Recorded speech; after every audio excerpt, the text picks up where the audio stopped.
Chapter 100. As mentioned earlier, Yang Yi had done a lot of preparation work before setting up this birthday party. For example, he had read the posts of mothers on online parenting forums. He had also spent money to consult some celebration companies that specialized in setting up parties. However, the answers he got had one thing in common. They had a lot of people to entertain. This was because other children had their own friends of the same age. However, she didn't. Yang Yi had brought her to play with her friends on campus.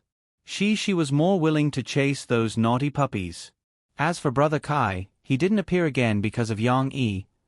Of course, Yang Yi could also invite the owners of the shops near the back door. They were acquainted with each other when they went in and out.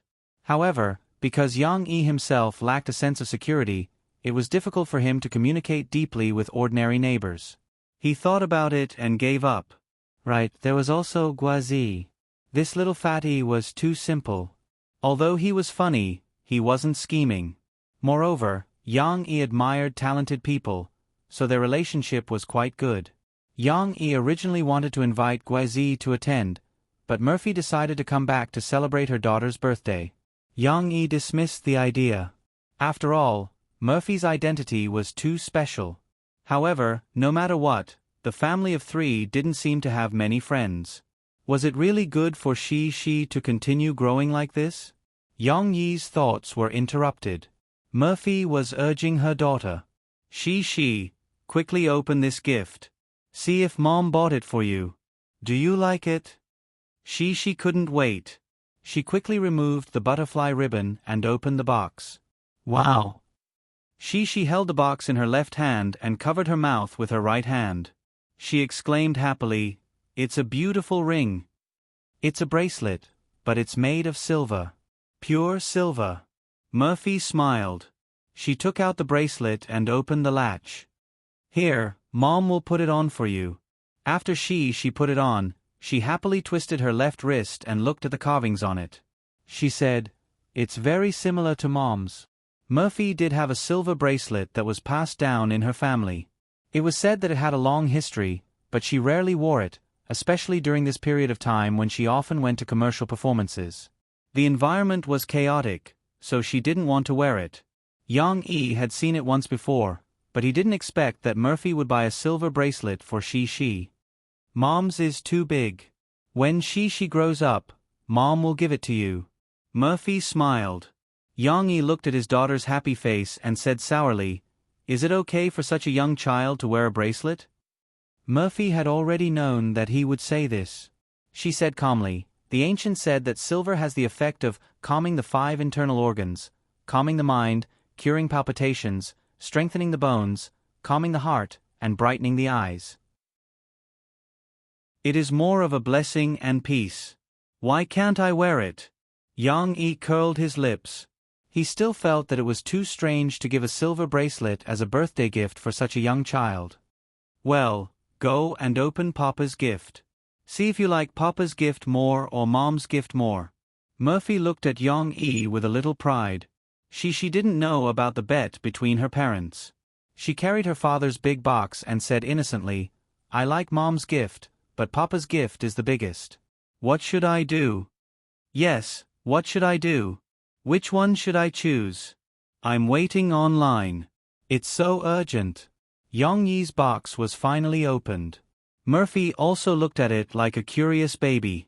She felt that she wanted to know what was inside more than she. However, when Murphy saw it, she was dumbfounded. In the end, Cece crawled up from the ground.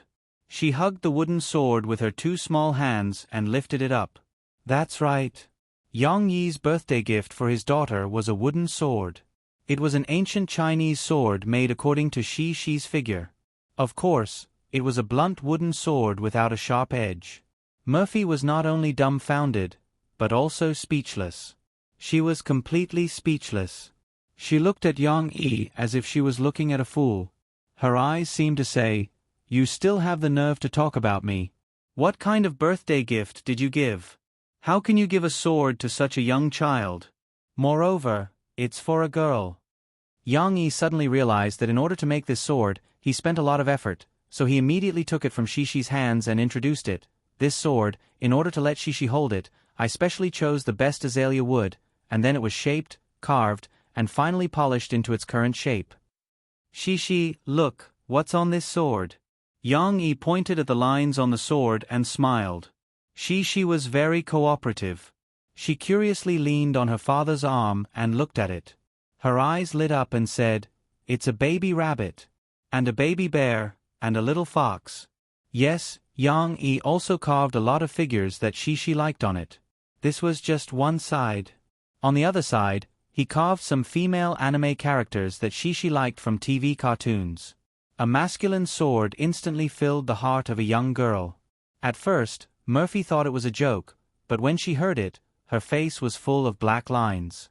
She was probably thinking, I actually bet with a fool. Is this lowering my IQ?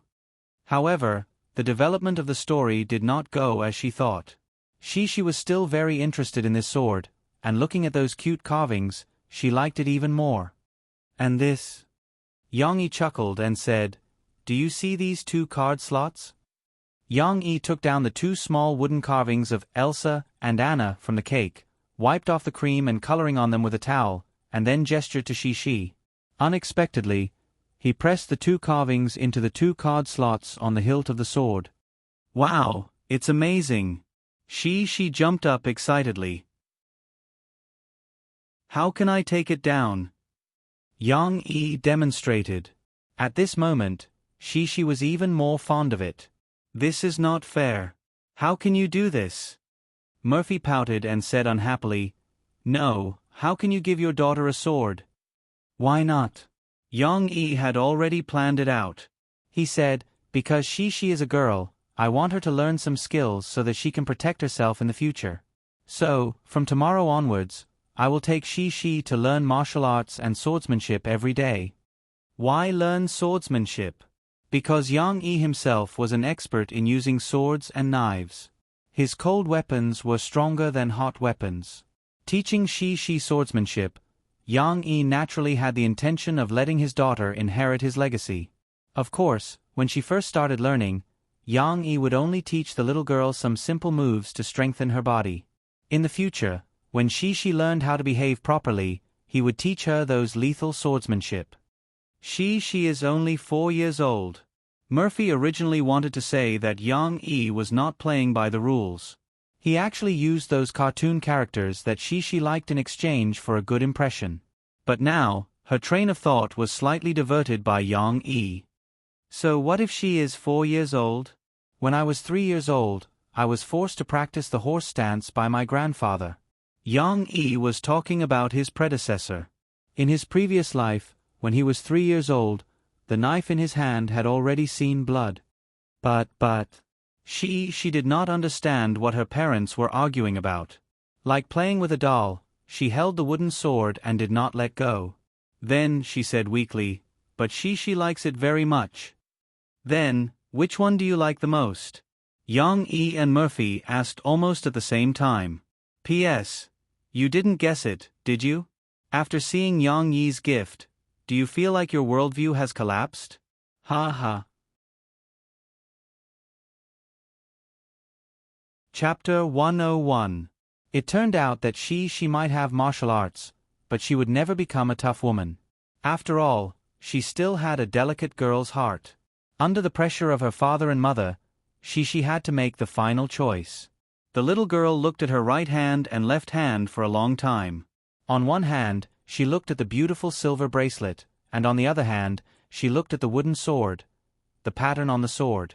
Finally, like a little adult, she sighed and said, It's so hard to choose, but I still like Mom's gift. After that, the little girl nervously held the wooden sword. Her 2 big eyes looked at her father pitifully. She weakly asked, Papa, can Shishi keep it? Shishi also likes it very much. Shishi didn't understand.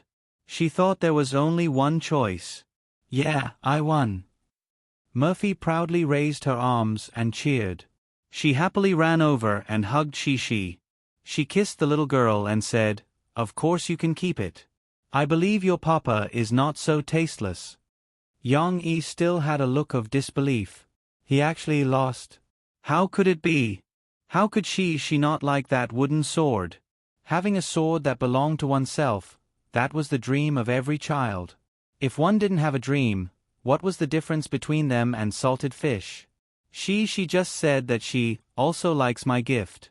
It should be higher than your still likes. Yang Yi was not convinced and struggled. Murphy didn't take his trick. Instead, she proudly raised her chin and snorted, "If you agree to bet, you must accept defeat. Don't go back on your word." Yang Yi sighed, made up his mind, and said, "Okay, if you agree to bet, you must accept defeat. Tell me, what do you want me to do?" Murphy put she down. The little girl found that her wooden sword was not confiscated. She was very happy. She quickly held it to the side and continued to look at it. Anyway, she didn't want her papa to see it, in case he went back on his word. "What should I ask you to do?" Murphy sat on the sofa with her hands supporting her chin on the table. Her slender fingers lightly tapped her smooth, jade-like face before she suddenly retracted her hand and playfully blinked her eyes. "I haven't thought of it yet. Let's keep it in mind first and talk about it when I've thought of it." This birthday, she was very happy. Not only were her parents by her side, but she also had such beautiful decorations and such a beautiful and delicious cake.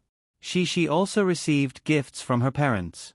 Later, her mother said that it was a gift from Auntie Mo Shawan. She also liked it very much. "If only I could celebrate my birthday like this every day. Aya, why don't you make this your birthday wish?" The little fellow entered dreamland with a sweet smile. Murphy waited for her daughter to fall asleep before coming out of the bedroom. Today, she received too many surprises. Murphy had a lot of things to say to Yang Yi. Yang Yi was not in the study room, but on the balcony. When Murphy brought she upstairs to take a bath, he stayed behind to clean up the mess. After all, people with obsessive-compulsive disorder had just finished cleaning up. After taking a bath, they came to the balcony to enjoy the breeze and admire the moon. "By the way, the moon today is pretty good." Hearing Murphy's arrival, Yang Yi said softly without turning his head. Murphy sat down on the recliner next to Yang Yi. Now that there were only two people together, she became slightly more reserved. Her sitting posture was very ladylike. Fortunately, Murphy did not wear that indifferent expression on her face like before. She smiled silently and said, "Is this considered hitting on me?" "No, this is called sharing." Yang Yi immediately denied. "Why did she like the cake you made today so much?" Murphy asked the question that had been on her mind all night. "That's a scene from a fairy tale I told her."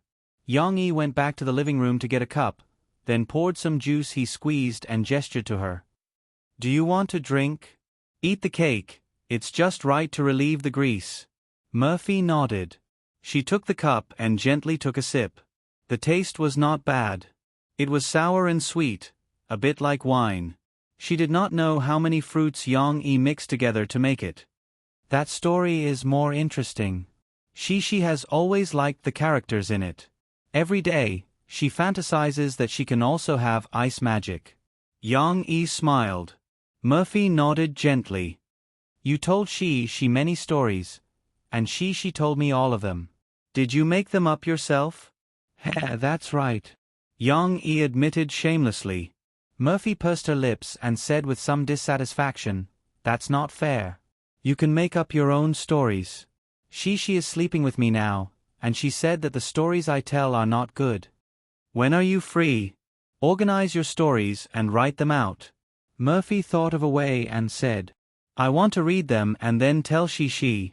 That way, she can't tell the difference." Yang Yi was a little speechless. However, looking at Murphy's cute and happy face, he still agreed. "Speaking of which, the guitar you played today is not bad. You put in the effort to learn." Murphy praised Yang Yi, which was rare. Yang Yi wanted this effect. He was gradually showing his ability to Murphy so that Murphy would not feel too abrupt. "How about singing? Is playing the guitar good?" Yang Yi laughed. Murphy said mercilessly, "You can't sing. Your voice has not been trained." You can't control the song in this range. Then, you sing very stiffly. You sing completely based on your own thoughts. You lack technique. Your breath is very long, but you can't distribute it properly. You can't take in the right breath. In fact, Yang Yi's singing was better than ordinary people. However, he was a professional singer after all. Murphy's standards were too high. She gave Yang Yi a bad review as soon as he came up. Yang Yi's ears were not worse than Murphy's when it came to the ability to appreciate music. However, it was difficult for ordinary people to hear how well he sang. Moreover, he did not receive professional training like Murphy did. Yang Yi was not convinced, but he had to admit that what Murphy said was the truth. His singing was not necessarily better than Guazi's. Murphy realized that her evaluation was a bit excessive. She quickly said, "Of course, your singing is actually not bad. You just need to polish it a little. How about I teach you how to sing when I have time? Don't you have to work? You have to release a new album." Yang Yi spilled the beans. This news was known by his other identity. Murphy did not notice. She sighed and said, "Not so soon. The new album is still receiving songs. Right now, there is a relatively good lyricist who said that he is my fan and wants to write songs for me. However, the workload is too much. I don't think it is likely to succeed. So, Shawan and I need to go to the Copyright Association's website to find a needle in a haystack." After talking about the depression in her heart, Murphy suddenly stopped.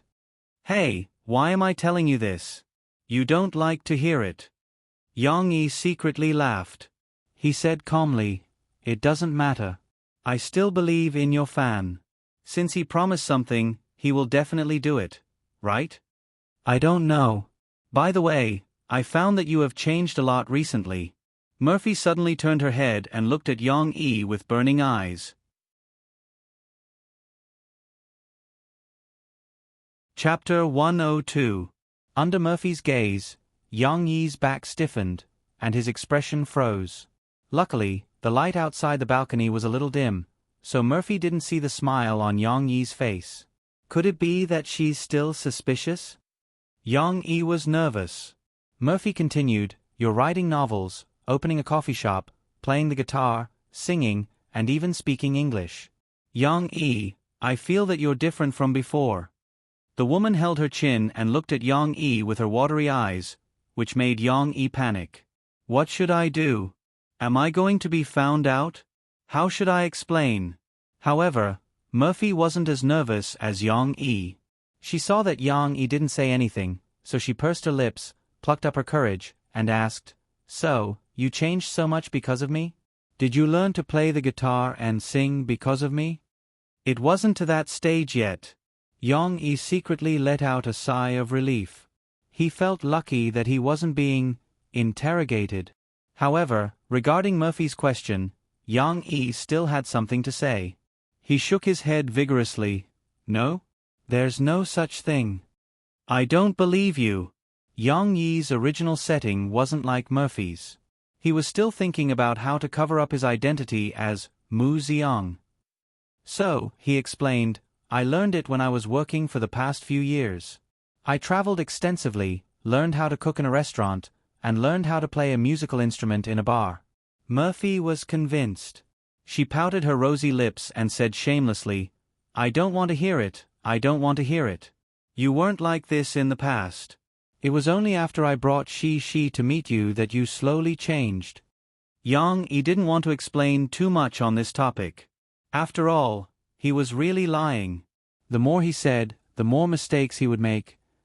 That Murphy, by the way, I wanted to discuss something with you today." Yang Yi stiffly changed the topic and said, "About Shi going to kindergarten, I think your previous proposal is correct." Murphy angrily glared at Yang Yi. How could she not know that Yang Yi was deliberately avoiding the topic? But it had to be said that Yang Yi had succeeded. Murphy was very interested in the new topic he brought up. She happily said, "Really? Did you agree to let Shi go to kindergarten?" "That's right." Yang Yi nodded. "However, I only agree with your idea of letting Shi go to kindergarten. As for those interest courses, I still disagree. Why? You want she, a girl, to learn swordsmanship from you. Why can't she learn to sing and play the piano? Murphy was unhappy. Yang Yi had read a lot of parenting books, so he felt that he understood a lot of principles. He patiently explained to Murphy, a child's childhood should be happy and carefree. It shouldn't be about constantly learning, so they don't have time to play. If she learns kung fu from me, it will only take a little time. On one hand, she can exercise her body, and on the other hand, she won't be bullied in the future. This is a good thing. Why isn't learning music a good thing? Murphy asked. Learning itself is good, but the heavy interest courses will make she's childhood very depressed. I think it's not that she can't learn, but she has to allocate the time and learn some content that she likes. The most important thing is that she has to have fun, Yang Yi said. As for the rest, it's not too late for her to learn slowly when she grows up. Murphy had to admit that Yang Yi was right. Because thinking about it carefully, she spent her childhood learning this and that, and it seemed that it was difficult for her to find any happiness in her memories. However, Murphy was still a little hesitant. I don't want anything else, but I still have to learn to sing. Then we'll let she choose. As long as she likes it, we'll fully support it. As long as she doesn't like it, we won't force her. Yang Yi waved his hand generously. Murphy came back to her senses. She smiled softly and said, "You said you didn't change. Look, it's only been a few days, and you've changed again. Previously, you stubbornly said that you don't want she to go to kindergarten." In response to this question, Yang Yi had something to say. "Don't you think that our birthday party tonight is too quiet? It's just me, you, and she. Huh? It shouldn't be like this. I've heard that other people's birthday parties will invite a lot of children to participate. It's very lively.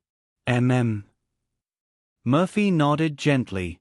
She used to celebrate her birthdays like this when she was a child, but she comforted him. But you don't have to blame yourself too much. I think you did enough tonight.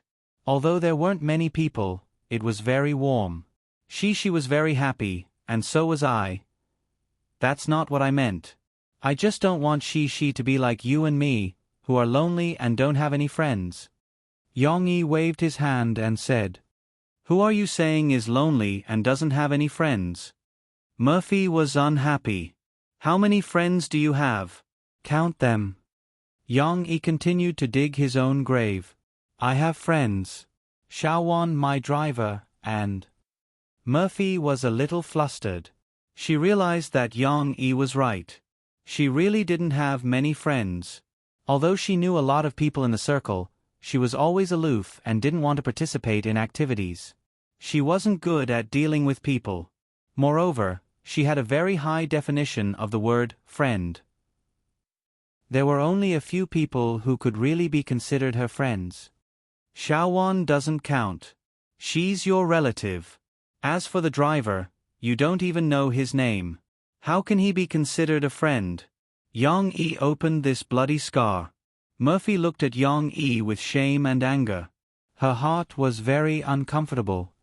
"What are you trying to say?" "Nothing. I mean, I don't want she to repeat our mistakes." Yang Yi didn't take it seriously. He smiled and said, "Let her go to kindergarten. She can temporarily leave the arms of her parents. In this way, she can meet some children of the same age and have her own friends." Although Murphy didn't want to agree with Yang Yi's evaluation of her, she still agreed with Yang Yi's idea. She nodded gently. "I'll find her a kindergarten. But in the future, you have to send she to and from school. Sometimes, even if I'm free, it's not convenient." "Of course." Suddenly, it was quiet. Both of them didn't say anything. It was a little quiet. Murphy looked at the clock in the living room. She yawned and stretched, revealing her slender and smooth waist. She said, "Okay, I'm going back to sleep. I have to go back to work tomorrow." "Wait a minute." Yang Yi finally plucked up his courage and stopped Murphy. "Well, on the 23rd, Chan Yi-jie will hold a concert in Zhongqing. I have a few tickets. Yang Yi was a little nervous, but he still said, I want to invite you to watch it together. He really wanted to invite a singer to watch the concert? Yang Yi actually dared to say such words? Unexpectedly, Murphy didn't care about this issue. She turned her back and Yang Yi couldn't see her expression. After a moment of silence, she asked in a low voice, Are you asking me out? Ahem, you can't say that. I just think that Chen Yijie's songs are very nice, and Shishi will be there too. But if you think it's inconvenient, then forget it. Murphy's question was different from Yang Yi's idea. He couldn't use the words he had prepared. He could only improvise. Hey, why forget it? Murphy interrupted Yang Yi.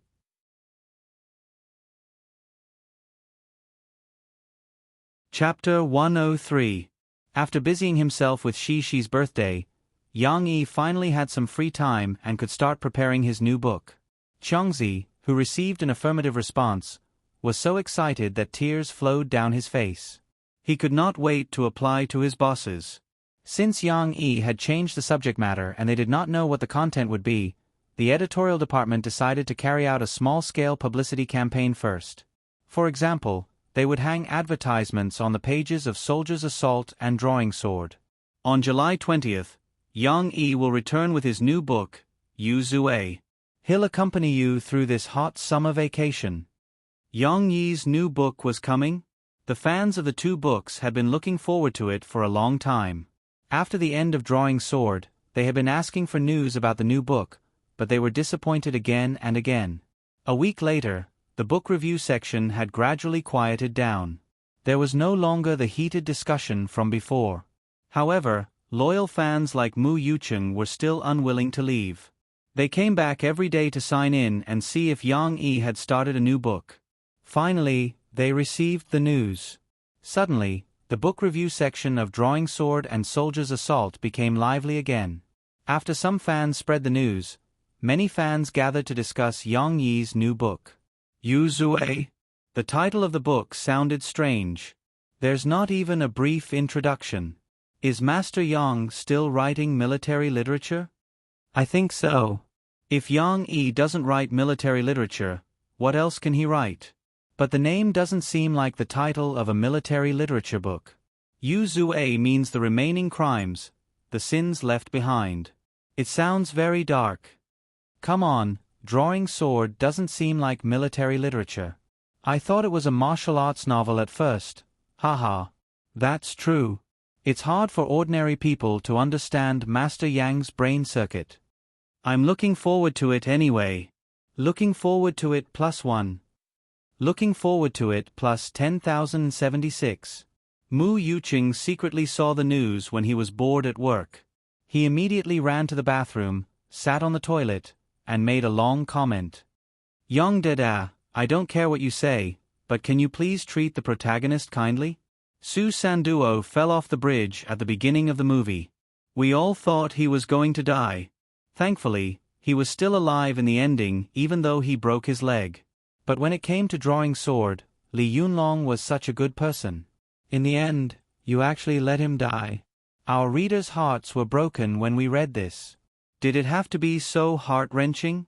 Please, Yang Deda, no matter what kind of novel you write, I will support you. But really, please be kind to your main character, and please be kind to your readers. Mu Yucheng's book reviews were always on point, and he was quite famous in the circle of book fans. His post was immediately pushed up by many people. Give old Mu a compliment and beg Yang De not to abuse the protagonist, the heroine, and even the supporting roles, okay? Drawing Sword really made my tears run dry. +1. +10076. In fact, the copyright department had been in contact with Sahara Publishing all this time. They had already received the release date and news of the two physical books, Soldier's Assault and Drawing Sword. Taking advantage of the rising popularity, they also arranged for publicity. The copyright department's power was no less than that of the editorial department. They directly posted an announcement at the top of the homepage, pre-sales of physical books for Soldier's Assault and Drawing Sword. The editors of Sahara Publishing worked overtime to typeset and review the 2 books had been delivered to the printing plant for printing. They were expected to be officially released on August 1st. However, it was a little difficult to distribute the goods through offline channels. After all, Sahara Publishing's influence was small, and it was impossible to break the alliances of some large publishing houses. That was also the reason why Deputy Manager Huang asked Yang Yi to consider it carefully. At present, Sahara Publishing only obtained the sales channels of state-run bookstores and some small bookstores. Chain bookstores with wider distribution and more sales, such as Love Reading, Book Bar, Book Pavilion, and other channels, were not interested in books from a small publishing house like Sahara Publishing, let alone online novels. Of course, Sahara Publishing's efforts were not in vain. After all, state-run bookstores were the largest chain bookstores in the country. They were available in every city and had the largest distribution channel. However, the problem was that because state-run bookstores were state-run, the price of the books they sold was often 10% more expensive than other channels. That also led many readers to choose chain bookstores such as Love Reading, Book Bar, and Book Pavilion, which were more cost-effective. However, the advertisement Chi Yu posted was refreshing to the readers. Pre-sales? What does that mean? Didn't they say that the offline bookstores would be open on August 1st? Why is there such a thing as pre-sales? After clicking on the advertisement, Chi Yu announced the 2 sales channels provided by Sahara Publishing. The first was, of course, on August 1st. One could go to the state-run bookstores or the bookstores on the list below to buy the books. The second was the so-called pre-sales. Book fans who had been looking forward to buying 2 physical books had already decided to grit their teeth and go to the state-run bookstores to buy the books, even if it was a little more expensive.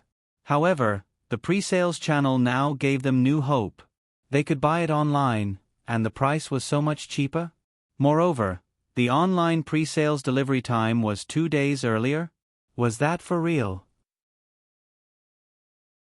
If it were not for the official advertisement, the book fans would have thought that they had been cheated. However, the Sahara online bookstore had a label certified by the Copyright Association, so it would not lie. The book fans began to study it curiously. After Yang Yi's suggestion, Fu Jun got someone to beautify the Sahara online bookstore's web interface to make it more user-friendly. At the same time, it also simplified the registration and book purchase process for customers. In the past, it was troublesome to buy books. They had to send money to the online bookstore through registered mail, and then tell the bookstore which books they wanted to buy by phone.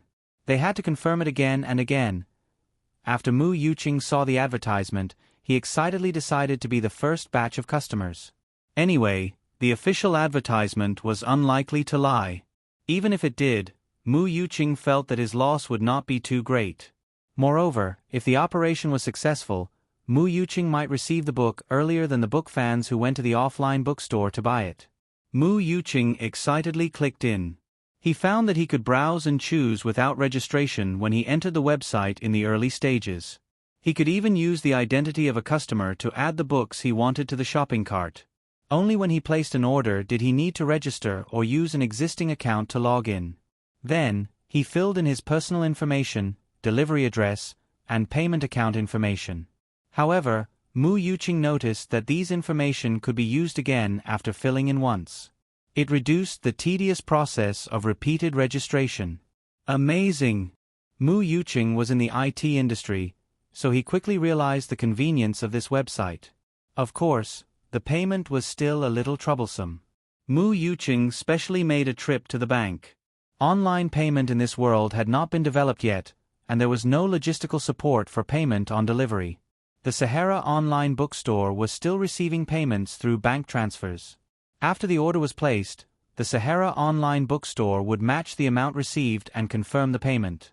Mu Yuqing took a screenshot of the entire process, covered his personal information, and posted a post in the book review section of the 2 books. I strongly recommend buying online. I'm already waiting at home for the 2 books to be delivered to my doorstep.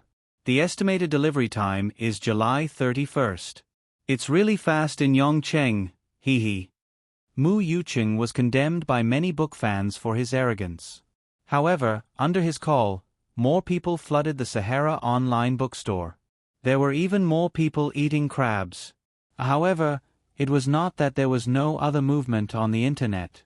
Tai-Jun Net, who had been paying attention to the situation, immediately took action. Almost the next day, Tai-Jun Net posted an announcement, announcing that one of their great authors, Bullet Scar, would upload a new book on July 20th. Furthermore, starting from August 1st, there would be signing events in bookstores in 8 major cities across the country.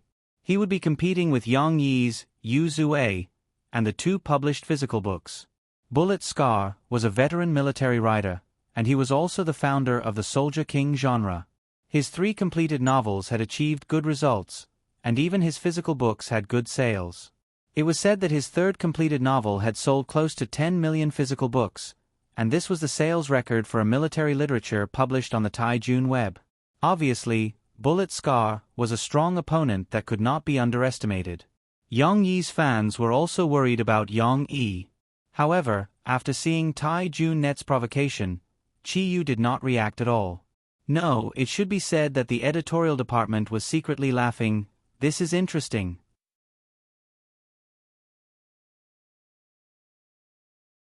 Chapter 104. Shi, it's time to get up. Yang Yi drew the curtains, and the slightly dazzling morning sun shone in, covering the little girl's small but that was exposed outside the quilt. Of course, it was still wrapped in a pair of underwear and pajamas. She did not move. Obviously, such a small movement could not wake a sleeping baby up. Yang Yi smiled and walked over. He held the little girl's but with both hands and gently turned her over. Now, Cici couldn't fall asleep, and she couldn't even open her eyes because of the sun. She immediately pouted and turned over reluctantly. Oh no, I want to sleep. Every time she woke up, she would be a little grumpy. Moreover, Yang Yi had woken her up half an hour earlier today. Didn't you say yesterday that you wanted to practice martial arts? You also said that you wanted to see Dad practice swords. Yang Yi whispered in his daughter's ear, if you don't get up, the sun will be shining soon.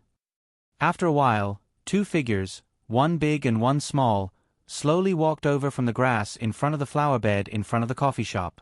She was wearing a cute pink exercise suit, which Yang Yi had specially ordered. It was different from the ordinary style. Because of the hot weather, the exercise suit was changed into shorts and short sleeves. The little girl wore it, revealing her slender arms and legs, which looked very valiant. At first, she was not willing to wear it. She wanted to wear a skirt, but when she saw that it was the same as her father's white exercise suit, the little girl liked it again. When they came out, Yang Yi was carrying 2 swords. One was a steel sword that he had made for himself. Of course, it was not sharpened yet. The other was Shi's small wooden sword. She was holding a bottle of milk and drinking it sweetly. She had not eaten breakfast in the morning because of the exercise suit, but she had to drink milk. Do you want to see Dad's martial arts? Yang Yi smiled at his daughter. She was still sucking on the straw from the children's milk bottle. She raised her little head and nodded vigorously. Then go under that tree. Remember, don't run around. Daddy's sword is very powerful. If you come over and brush it, your hair will fall off. Yang Yi tried to scare the young lady. Of course, she, who loved to look pretty, didn't dare to come over in order to protect her beautiful hair. She obediently stood under the tree and drank the milk. Then, she opened her eyes wide and was unwilling to blink. She wanted to see her father's kung fu. Yang Yi stood in the middle of the field with his sword in reverse. There was no one around and it was very quiet. Only the rustling of the leaves in the wind could be heard. His expression became serious. Suddenly, Yang Yi moved. His body was like a willow and his sword was like a leaf. From a slow and smooth beginning, it soon progressed to a perfect state of being attacked by a storm. Sometimes he waved, sometimes he spun, and sometimes he jumped. The silver light of the sword seemed to cut this space into pieces. Suddenly, the storm stopped, the clouds disappeared, and the rain stopped. Yang Yi stood in the same place with his sword in hand as if nothing had happened. The wind was still lazily blowing the leaves, making the light and shadow on the field sway. "How is it?" Yang Yi smiled and walked towards his daughter. In fact, he didn't need to ask this question. She looked at her father and even forgot to drink the milk. Her surprised and worshipful eyes told her father the answer. "Daddy is very powerful." She held the milk bottle in her left hand and swung her right hand. She tried hard to describe, "Daddy is more powerful than Brother Snorlax's daddy." Brother Snorlax was a little hero like Superman and Spider-Man in a domestic cartoon that she watched some time ago. Snorlax's father was a famous kendo martial artist. Hearing his daughter's praise, Yang Yi smiled, neither sad nor happy. In fact, what was shown on TV? Yang Yi's real swordsmanship was a killing skill. His sword was tricky and aimed at the vital points. It was not gorgeous at all, but no one who looked down on Yang Yi could survive. Of course, that swordsmanship was too fierce and not suitable for children. Therefore, what Yang Yi showed to she just now was the Wudong 8 immortal sword technique that he learned from a drunken Taoist when he was perfecting his unique skill. It was one of the more interesting practical swordsmanship. "Do you want to learn it?" Yang Yi asked. "Yes." She responded crisply. The little girl only thought that it was good, but she never thought that she would be stepping on her father's pirate ship. Of course, after a while, she began to practice under her father's guidance. She understood. To learn swordsmanship, you must first understand the sword. We usually call this the sword head. This is the sword hilt, sword guard, sword body, sword spine, sword edge, and sword tip. The sword edge and sword tip are more dangerous and less necessary. You must remember, never point them at others. When Yang Yi began to teach, he pretended to be very serious. "Stand properly."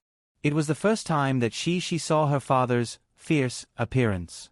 She wanted to slack off just now, but she was immediately discovered by her father. He shouted at her, and she quickly stood in a half bow according to her father's instructions. The little girl felt wronged, but she still could not help but complain, "Daddy, my legs hurt." Let a 4-year-old girl hold a sword in a half bow. Although it was not a horse stance, how could she endure this kind of pain?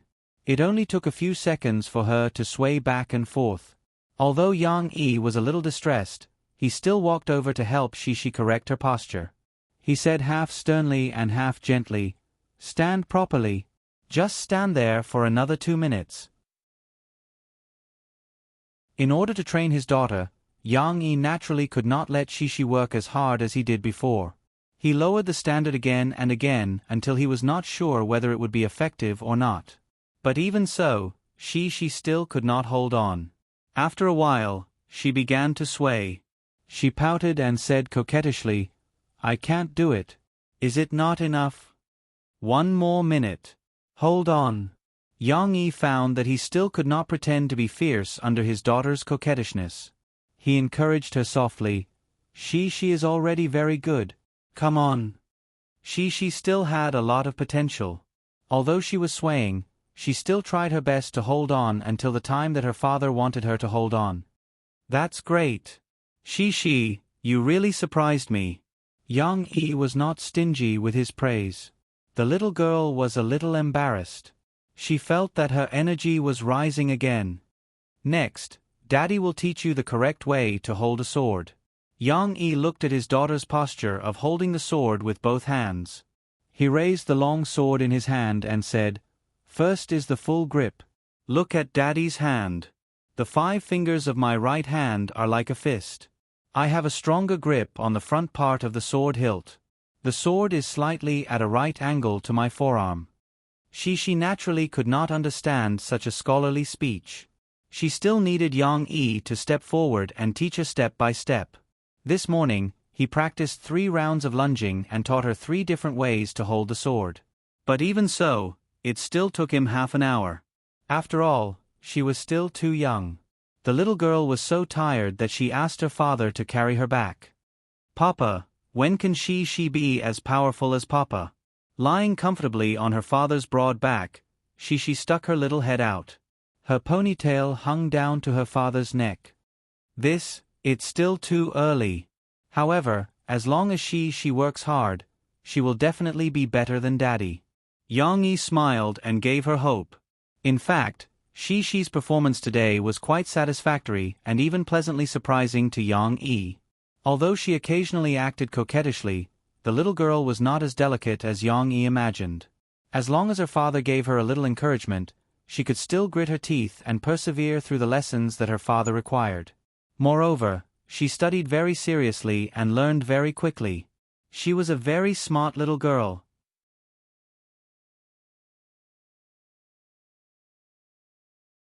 Chapter 105.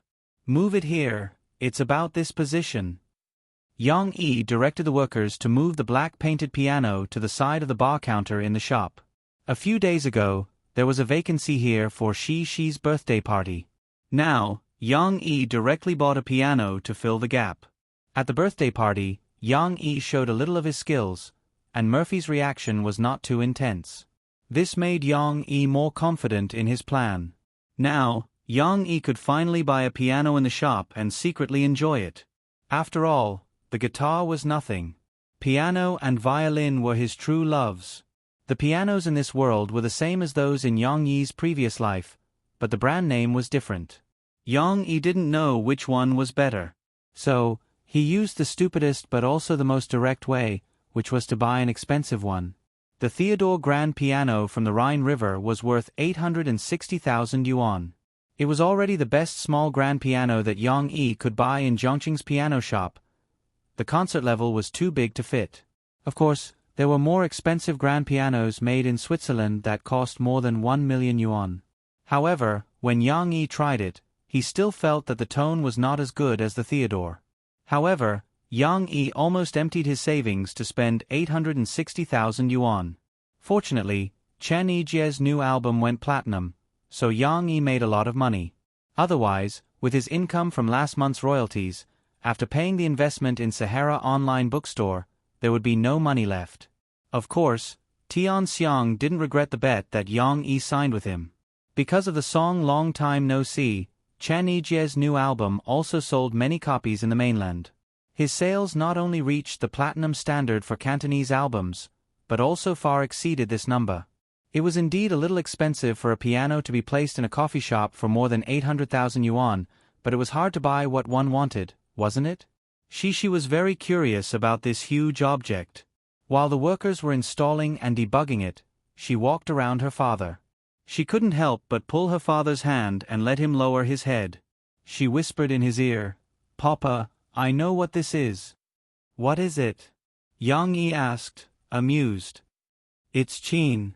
I've seen it at Mom's workplace before. But Mom's isn't that big."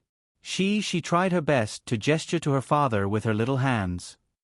"It's just this long and this big. Mom can play it. Mama is amazing."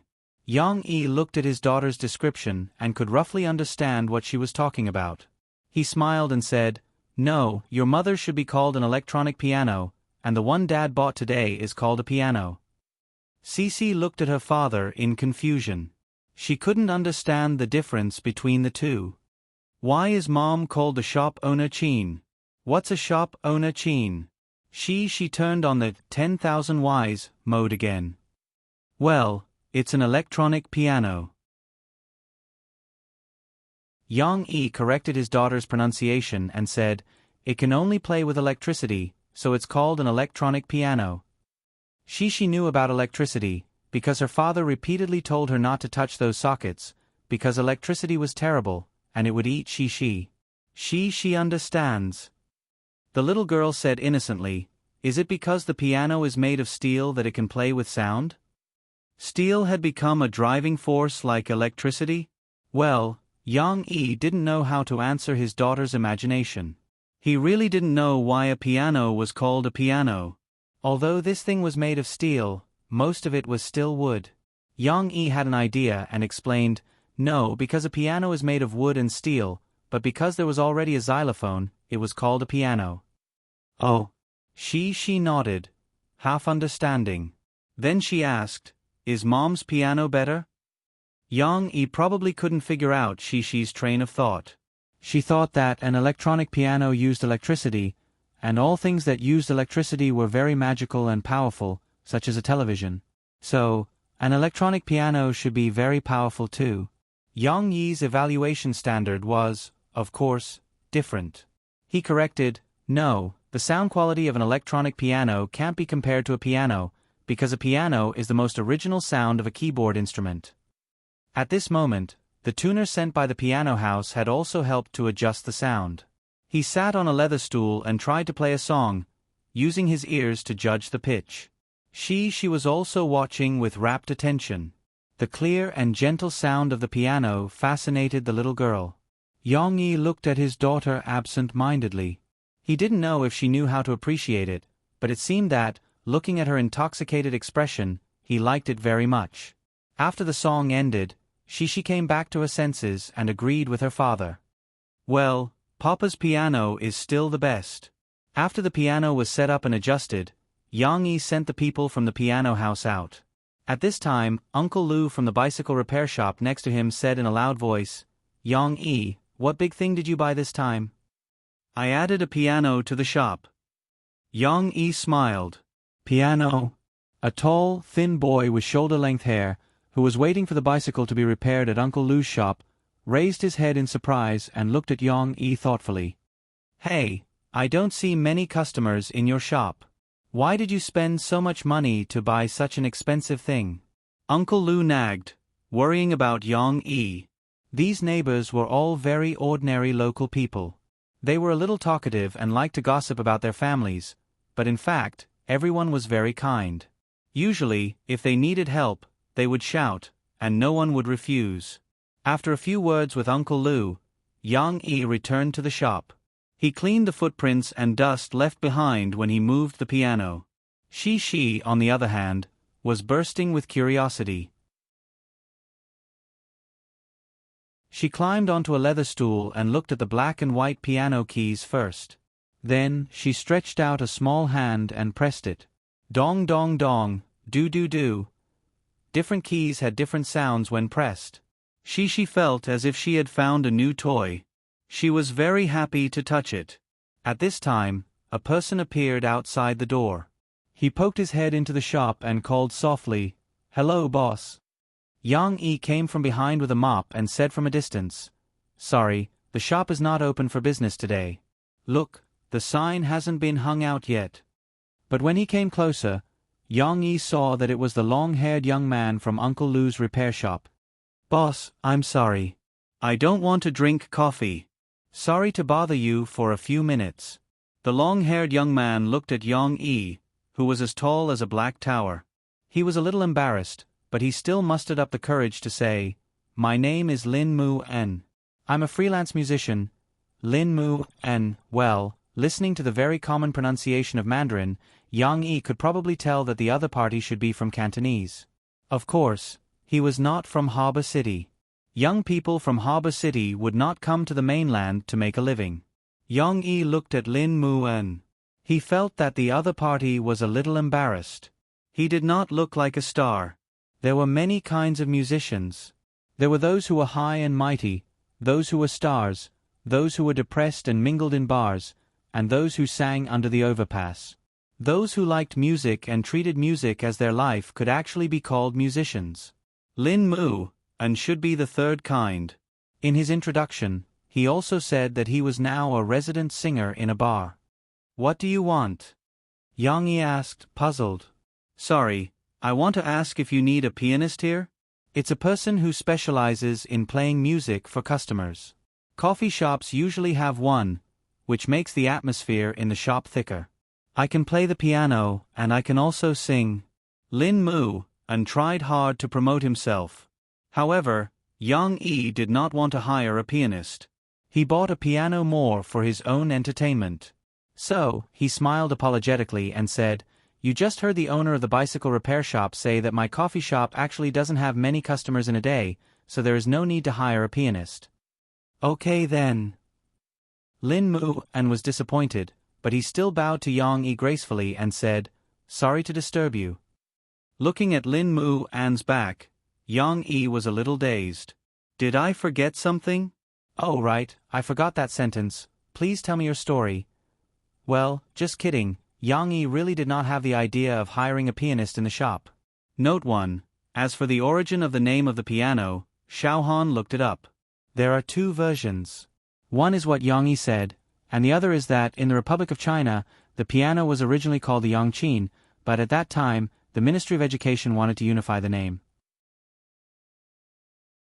They wanted to start with the material of the Yongqin, but they felt that the Yongqin was too old-fashioned, so they called it the piano.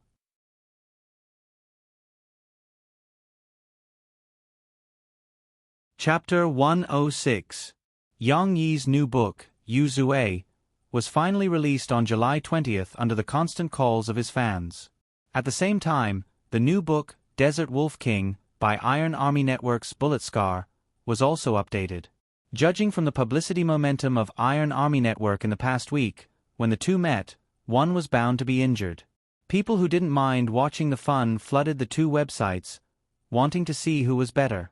However, just as the water army hired by Iron Army Network was about to flood into Qiyu to cause trouble, Qiyu was indifferent, as if he didn't care about this showdown at all. He didn't even have the intention to respond. As for why, it had to be a few days ago.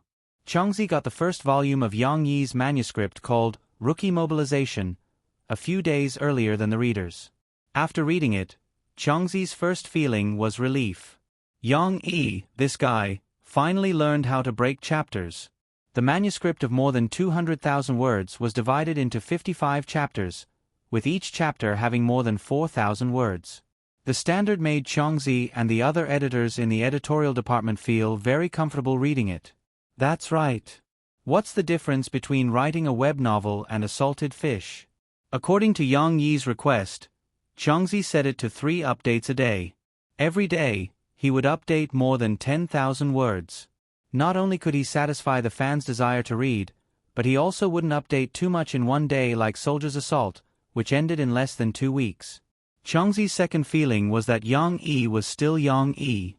The writing style was still as delicate as before, and the story design was still firmly grasping people's hearts as before. What was more wonderful was the portrayal of the characters. Changzi felt that Yang Yi wasn't writing a virtual character, but a real person. The first novel was very wonderful, and according to Yang Yi's feedback, he planned to write Yu Zue into a long novel with a total of 8 volumes, reaching more than 2 million words. The number of words and the content was wonderful. This was the rhythm of a web novel. Although he still hoped that Yang Yi would continue to write military literature to gain popularity for Qiaoyu, he could not change Yang Yi's decision. After confirming that Yang Yi's novel was as wonderful as before, chief editor Huda decided that on the day the new book was uploaded, Qiaoyu would promote Yang Yi's Yu Zue through all channels. Therefore, when the long-awaited fans of the book wanted to find the location of Yu Zue, they were pleasantly surprised to find that it was everywhere. On every page of the book, they could find an advertisement for Yu Zue. Clicking on any of them would lead them straight to the page of the book. Wait, who can tell me why Yu Zue appeared to be under the city column? Before he even started reading, the book review and comment section had already exploded with comments. The editors of Iron Arm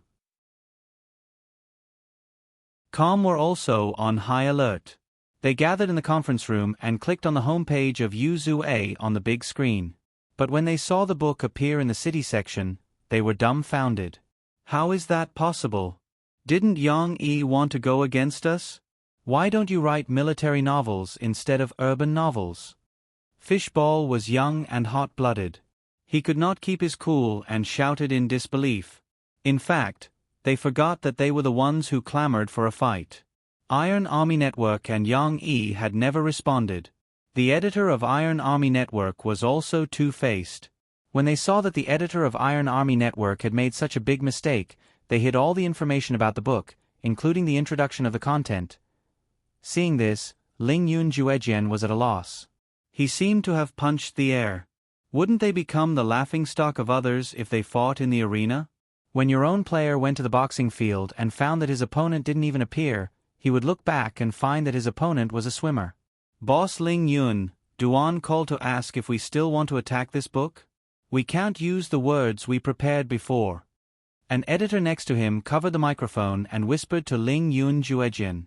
That was the Internet Water Army hired by Iron Army Network.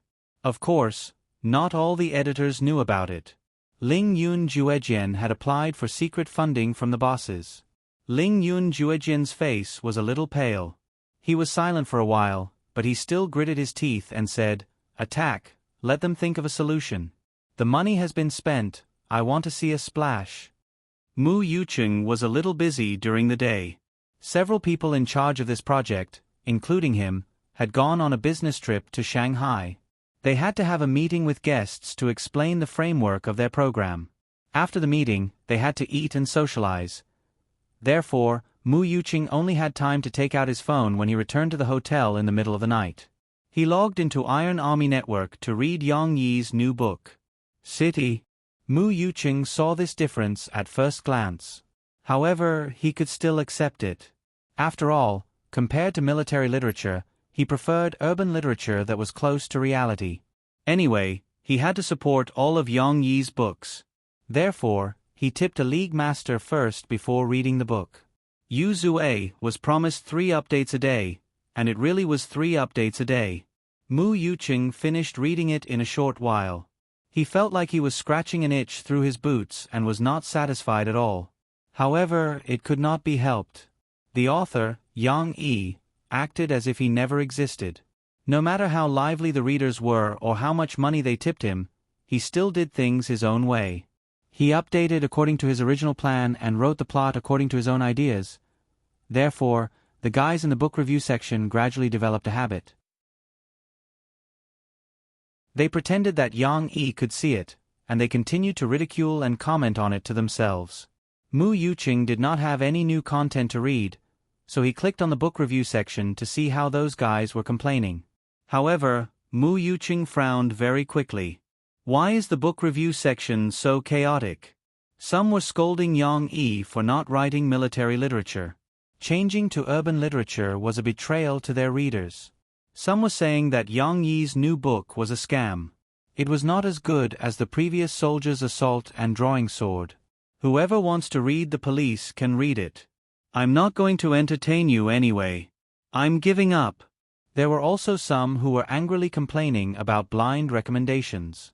The strong winds from all channels had given a novel that they did not know anything about. It was a scam to the reader's money and unfair to the other authors. Mu Yucheng saw that many familiar names were involved. They were affected and started to complain about the content of Yang Yi's new book. However, there were even more first-rate accounts that he had never seen before stirring up trouble. He. Mu Yucheng had been in the IT industry for a long time and was used to it. He could tell what was going on at a glance. He sneered and pressed the keyboard on his mobile phone wildly. He used his mobile phone to post a long review. Get out of here. Readers who like Yang Yi, please be patient with the author. Although it was not as convenient as a computer, Mu Yucheng still relied on his good memory to list some examples. Yang Yi is still the original Yang Yi. This book, Yu Zue, may seem plain at the beginning, but it's not simple at all. Although our protagonist Yu Zue's presence is a little low, he still has the most unique character among all of us. Yang Yi's protagonists have never been ordinary people. Think about it. Su Sanduo is dull and timid, but he can explode with amazing energy. Li Yunlong is humble, cunning, and invincible. Yu Zue may be slick, lazy, and unmotivated, but according to my understanding of the author, this Yu Zue will definitely grow into an indomitable figure in the future. Isn't the process of his growth interesting? In fact, the first 3 chapters of Yu Zue did not describe much about the protagonist. The reason Mu Yucheng could analyze Yu Zue's character was the result of his serious reading of the book. The police are also soldiers who protect the country in another sense. Although Yang Yi has come to the urban column, I think he is also writing military literature in another sense.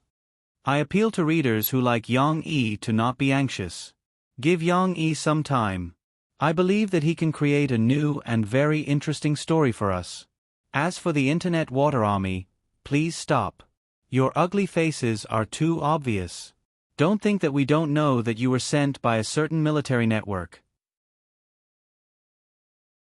Mu Yucheng's post was posted a little late, but it was still seen by many readers. Their anger gradually subsided, and they followed Mu Yuqing's post to the top of the page. Although it was inevitable that some military fans would be lost, Yu Zue was just the beginning. Who could be sure of the future results?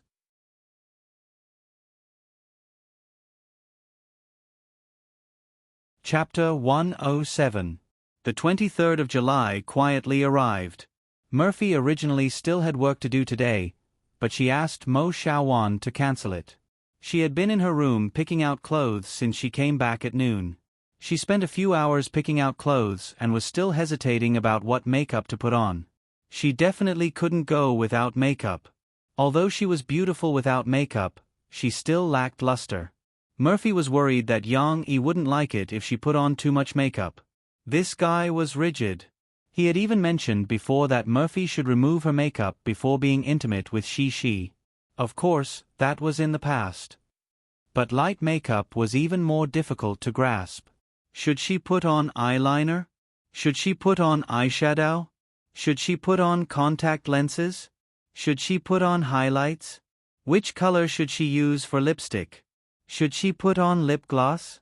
By the time she was in a dilemma, the sky was already dark. Not only that, Murphy herself couldn't make up her mind, so she even called Mo Xiaowan over to give her advice. Mo Xiaowan was stuffed with a mouthful of dog food and looked listless. After struggling for more than an hour, she finally said helplessly, "Sister, you're going to watch the concert, not find a place with no one around to go on a date. In the end, don't you still want a coat, mask, sunglasses, and hat? What's the use of wearing nice clothes and putting on beautiful makeup now?" Murphy pursed her lips and didn't say anything. It wasn't until Yang Yi drove she downstairs that Murphy received a call. She hurriedly touched up the last of her makeup and carried her bag downstairs. "And this bag?" Mo Xiaowan called out to her cousin in disappointment and handed over the bag that contained her disguise equipment. When Murphy arrived downstairs, Yang Yi had already parked the car at the usual place. Murphy didn't go to the back seat. Instead, she opened the door of the front passenger seat and sat in it. "Oh, that's Shi's seat." The little girl realized that she was sitting alone in the safety seat at the back and grumbled unhappily. Murphy did not respond. She gently bit her light red lower lip and pretended not to care as she fastened her seatbelt. But in reality, she was hoping that Yang Yi would give her a review. It would be best if it was a 5-star review. However, Yang Yi just glanced at it and turned his head away. This made Murphy suddenly feel disappointed. Little did she know that Yang Yi had been staring at her through the car window. Murphy was wearing a blue ink-printed linen dress today. This kind of sleeveless dress was originally suitable for Murphy's tall and slender figure. Paired with a thin white cardigan, although it covered her slender shoulders, it couldn't cover her slender arms and thin waist.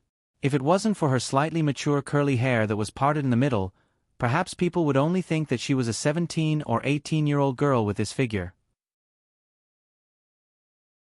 No one would think that she was already 30 years old, and that she was a mother who had given birth to a child. Of course, when talking about a person's beauty, it wasn't just based on their appearance and figure, but also their temperament. The blue ink-printed dress wasn't messy, but instead looked natural and graceful. Murphy walked over. From afar, she looked extraordinary, and from up close, she was even more ethereal.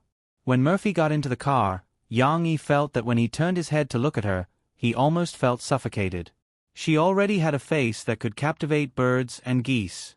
Today, with a light makeup, she looked like a fairy that had descended to the mortal world. And because of the radiance brought about by her mood, she was so beautiful that Yang Yi didn't dare to take another look. Having lived 2 lives, Yang Yi swore that Murphy was definitely the most beautiful and fairy-like woman he had ever seen. If he still couldn't bear to leave and took a few more looks, Yang Yi was worried that he would be rude to the beauty. But a woman's mind wasn't what he thought at all. "Don't you have to hide anything today? Just like this, walk in directly?" Yang Yi gestured with his hand. His big hand covered his mouth like a mask. Murphy turned her head away in a fit of pique. "No, I don't want to. She sat alone in the back with her mother's 2 bags. She looked at her father for a while, then looked at her mother for a while. The little girl was also unhappy. She raised her voice and said angrily, "You're all ignoring me, I'm going to be angry." "No, why would we ignore you? Yeah, we're done talking, so we came to talk to you." When her daughter spoke, Murphy couldn't care less about being angry with Yang-yi. The two of them hurriedly comforted their daughter. "Sitting in front, I can still see you."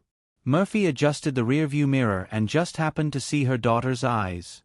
She winked at her daughter. Note 1. She seemed to have found a novelty. She also forgot about her unhappiness just now and winked at her mother. The little girl didn't know how to turn a blind eye. Her winking expression made Yang-yi and Murphy couldn't help but laugh softly. Murphy was angry just now. Now that her anger had subsided, she said to Yang-yi, "I still have to disguise myself. Otherwise, how would I dare to go to a place with so many people? Later in the car, I have to wear a mask or something." Yang-yi was about to start the car when he heard Murphy's words. He suddenly had an idea. "Actually, you don't have to wear a windbreaker and a mask on such a hot day." Murphy looked at Yang-yi in confusion. "Where's your makeup bag?" Yang-yi stretched out his hand to Murphy. "I'll help you change your makeup. I guarantee that your fans won't recognize you when they see you." Murphy looked at him in disbelief. "You even know how to put on makeup?" Yang-yi smiled faintly and said, "Of course, I used to be in the army. You know that I was in the special forces, right? I often had to carry out some special missions. This skill of disguise is something that we have to learn." Of course, this was nonsense. Yang-yi was bullying Murphy, an honest person. The special forces did no more than ordinary soldiers, and their skills were also good. But in the past, Yang-yi had never learned the art of disguise. He did know how to apply camouflage. The art of disguise was learned by Yang-yi in the Hitman organization in his previous life. Of course, he couldn't say this out loud. Murphy was skeptical. In the end, she still foolishly handed the makeup bag in the back seat to Yang-yi. Girls were naturally interested in makeup, and she was no exception. She opened her big eyes curiously and looked at him without saying a word. "Come over here." Yang-yi rummaged through Murphy's makeup bag and found a few tools. Murphy was actually a little worried. But when she saw that Yang-yi was holding the eyebrow pencil in the right position, she steeled her heart and moved her body towards Yang-yi. She raised her face and closed her eyes nervously. "Don't be nervous. Relax a little." Yang-yi gently held Murphy's chin with his left hand and said softly. Actually, his heart was beating wildly. Especially when he saw Murphy's pink and moist lips after applying lip honey, he had the urge to lower his head and kiss them. Murphy still had her eyes closed. She made a vague sound with her nose, but she didn't seem to have any intention of relaxing. Instead, the light makeup on her face couldn't hide the 2 red spots that were getting brighter and brighter. "If he kisses us, should we push him away?" Note 1. This is against the traffic rules. Everyone, don't learn from her.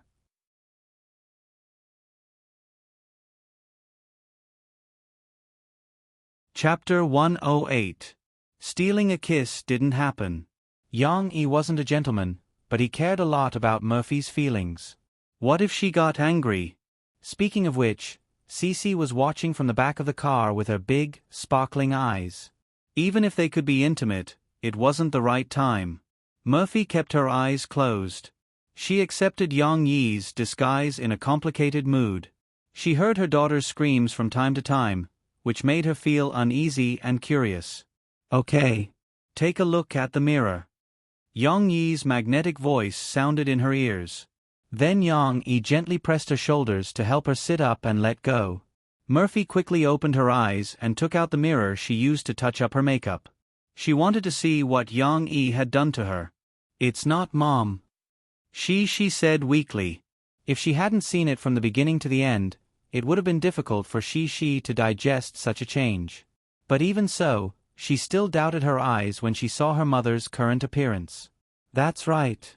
Was she still herself in the mirror? Murphy's eyes showed a surprised look. Her eyebrows looked thicker, but that was okay.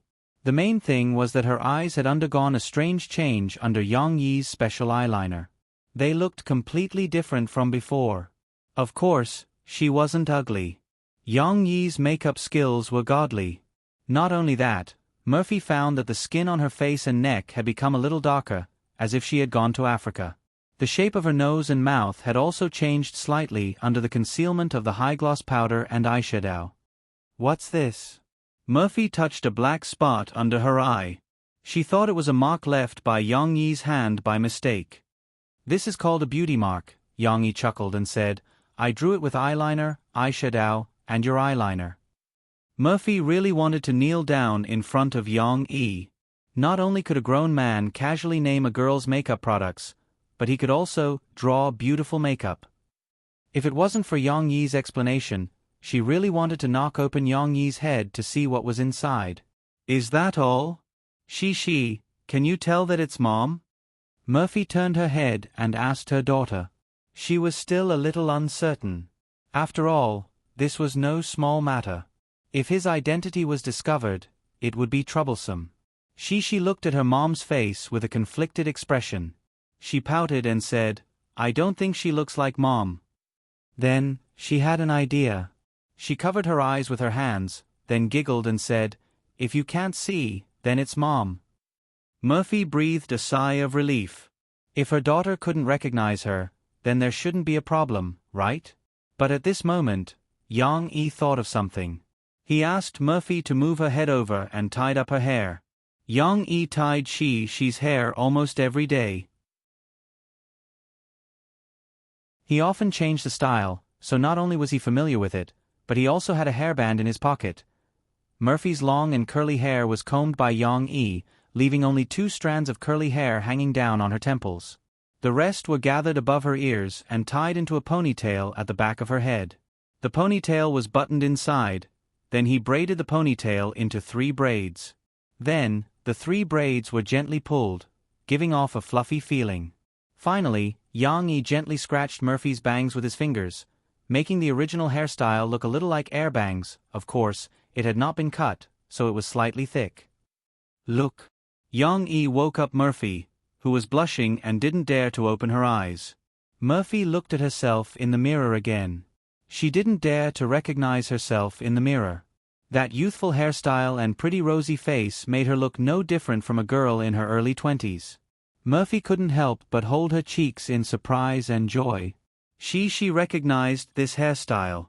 She said to her mom as if she was showing off a treasure, Mom, let me tell you, Papa used to tie she's hair.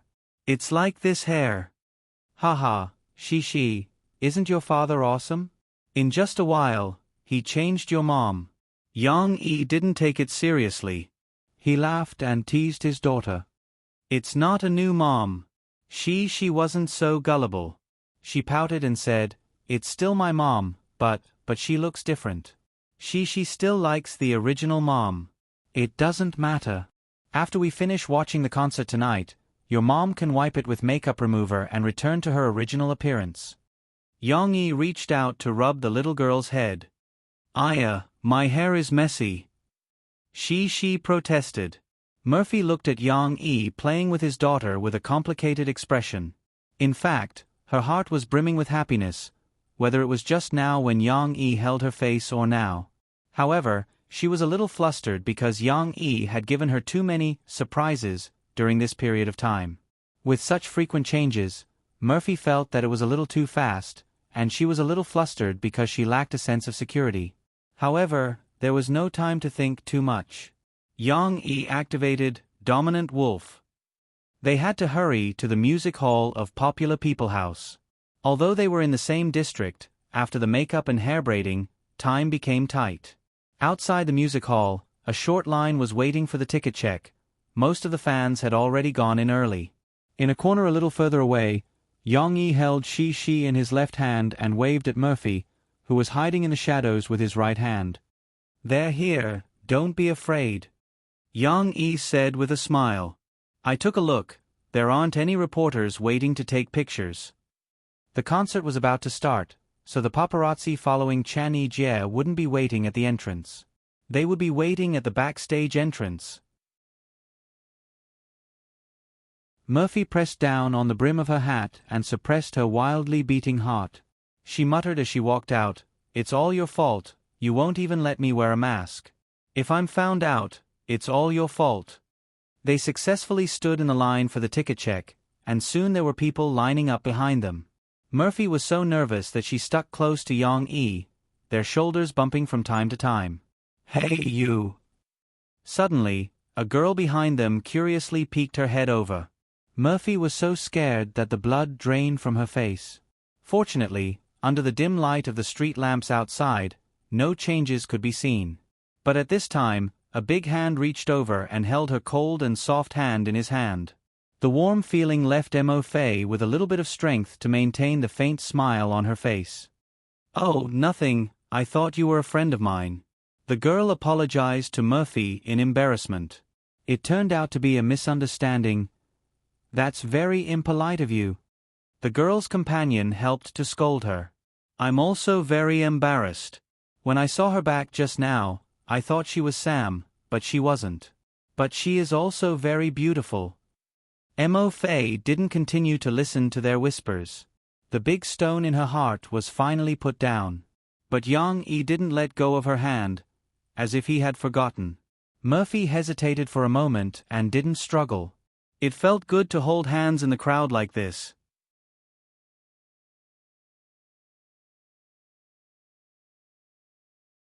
Chapter 109. There were no more disturbances during the ticketing process. Yang-yi's makeup for Murphy was indeed very effective. Although Murphy's beauty still attracted a lot of attention, no one recognized her. Passing through the crowd and arriving at the VIP seats near the front, Murphy did not have any suspicions. She had lived a good life since she was young. If Yang-yi did not buy a VIP seat and stood outside to watch, she might find it strange. But now it was quite strange. Murphy sat below the stage and watched Chan Yi-jie appear. Watching the audience cheering, she could not get rid of the strange feeling in her heart. This should be the first time she went to a concert since her debut, right? The last time should be back when she was less than 10 years old, when she went to see a European and American pop star live with her mother. But that feeling had faded away. She only remembered what it felt like to be on stage. Before Mo Fei retired, she had held 2 concerts in Hongren-Fong's music hall. On the stage, she could sing her own songs and feel the cheers and enthusiasm of her fans. She liked the joy of her music being recognized by people. But now, sitting below the stage, the main character was someone else. It felt strange to cheer for someone else. So many people. She sat in the chair between Mom and Dad. After a while, she became restless. She turned her body and knelt on the chair. Looking back, she could not help but say when she saw the crowd surrounding her mom. However, the cheers of Chan Yi-jie's fans had already started. Yang-yi could not hear what she was mumbling. For safety's sake, he pulled the little girl down and sat her down on the chair. The concert had already started. On stage, Chan Yi-jie opened with an old song. After singing, he said a few words to the audience. "Thank you, everyone." Chan Yi-jie's Mandarin was still a little strange, but he did as the Romans did and tried very hard to speak. "Thank you for coming to support the second stop of my national concert tour." Before he finished, there was a tsunami of applause and cheers from the audience. Many people shouted in unison, "Eason, Eason." Many people are curious as to why I chose a beautiful city like Zhongqing as my second stop instead of a big city like Shanghai or Guangzhou. From time to time, Chan Yi-jie would slip up and say Cantonese, but he would quickly realize it and immediately change back to Mandarin and repeat it with a serious attitude. Yang-yi sat below the stage with a slight smile. He wasn't worried that Chan Yi-jie would reveal his identity. After confirming that Murphy would be attending the concert with him, he had communicated with Chan Yi-jie that his identity must not be revealed. "That's because I want to thank a songwriter. It was him who helped my new album not only reach the Cantonese Platinum album early, but also has the hope of breaking through 10 million sales." Chan Yi-jie's words caused the audience to cheer again. "The city he is in is Zhongqing. Please shout out his name for me. Muzi Ong, Muzi Ong." The audience below the stage went crazy and started shouting. Muzi Ong was from Zhong City? When Murphy heard the name, she was surprised. Like many of the audience, she looked at the stage curiously. Was this person going to appear today? Chen Yijie laughed as if he had successfully played a trick. Of course, Mr. Mu Zi-ong didn't accept my invitation to sing with me on stage today. I'm sorry to disappoint everyone. It's okay. We're here to see you. A little fangirl below the stage screamed. The people around who heard it were all amused. Mr. Mu Zi-ong is a very low-key but talented songwriter. He has always asked us not to disclose his information, so I don't know if Mr. Mu Zi-ong is here. Chen Yijie was obviously lying through his teeth. He even stole a glance at the VIP seats. Yang Yi could feel his gaze. Yang Yi was very grateful for Chen Yijie's cooperation. He wasn't ready to let Murphy know the real situation of his alternate account. After all, this alternate account was quite amazing. It had written so many good songs. Yang Yi was a little too cautious. He had been worried that Murphy would question his identity. But no matter whether he is here or not, I want to say thank you to Mr. Mu Zi-ong. Chen Yijie bowed sincerely.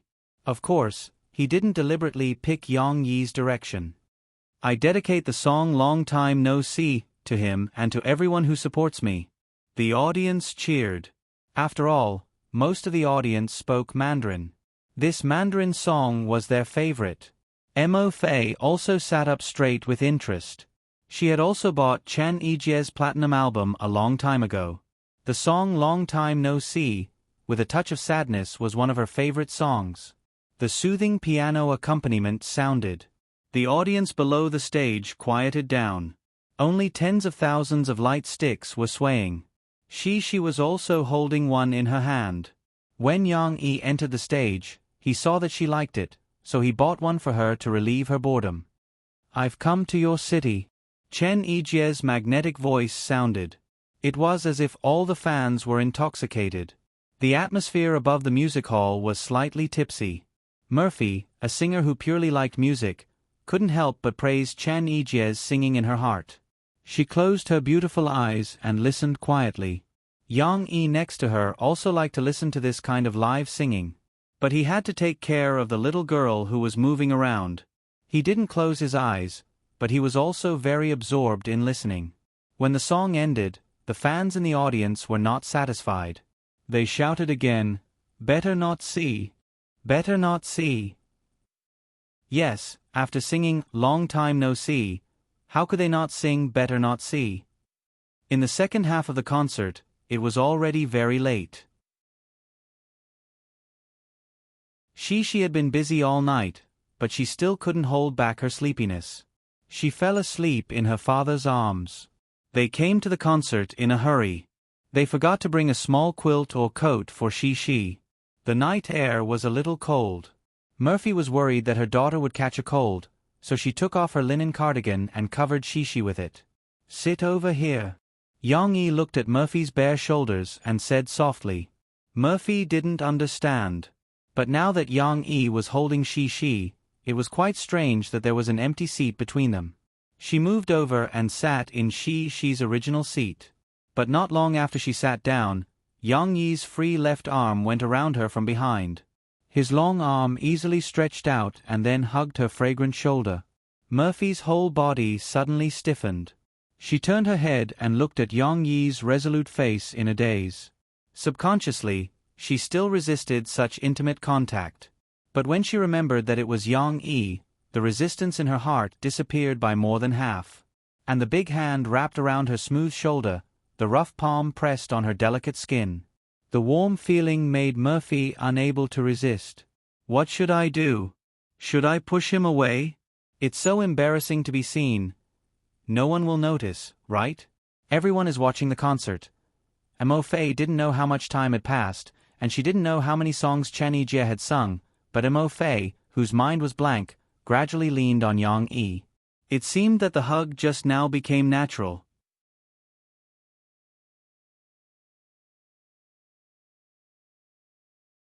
Chapter 110. Time passed by quickly, and it was now August. Yang Yi's new book, Yu Zue, was getting better and better. Although he had yet to go to Guangzhou for training, the character of the protagonist, Yu Zue, was already reflected in every little thing.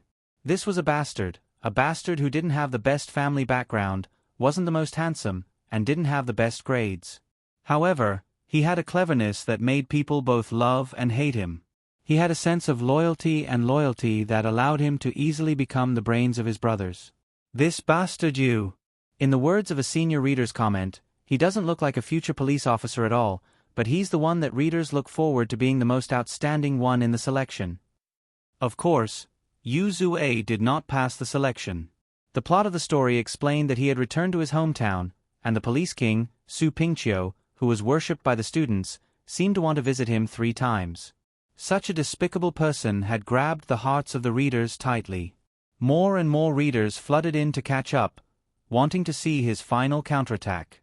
Qiue's back-end data showed that the sales of Yu Zue had surpassed Yang Yi's previous 2 books in just over a week after the update. It was also ranked second in the urban section. Looking at this momentum, it was only a matter of time before it overtook the first place. The editors in Qiue's editorial department exclaimed that this was a phenomenon. If the sales of Yu Zue were to be better than those of Soldier Assault and Drawing Sword, that would still be understandable. After all, the number of readers of the city segment had always occupied half of the starting reading market. It was not something a niche military segment could compare to. However, Yu Zue's sales could compete with other popular books in the urban section. This was something they never expected. Yu Zue did not look like a web novel. Its protagonist was not reborn, did not transmigrate, and did not have any special abilities or other cheat codes. He was just an ordinary civilian. Although he was a little clever, it was obvious that this kind of cleverness could not compete with a mountain that was reality. How could he write a web novel without a cheat code? How could it be easy to make a comeback when it was not a genre? But the data was there, and the sales of The Remaining Sins were getting higher and higher. Many readers who came to read the book cursed and wanted to abandon it, but in the end, they couldn't help but come back. F***CK, I just want to know what kind of power AB*TCH who can ride on the official car of the returning petitioners can unleash. A book reviewer voiced the thoughts of many new readers. It had to be said that there were people praising and criticizing Yu Zue in the book review section. The polarization was similar to that of Soldier's Assault in the past, but those who criticized Yu Zue were more like the complaints of Drawing Sword when the supporting characters kept dying.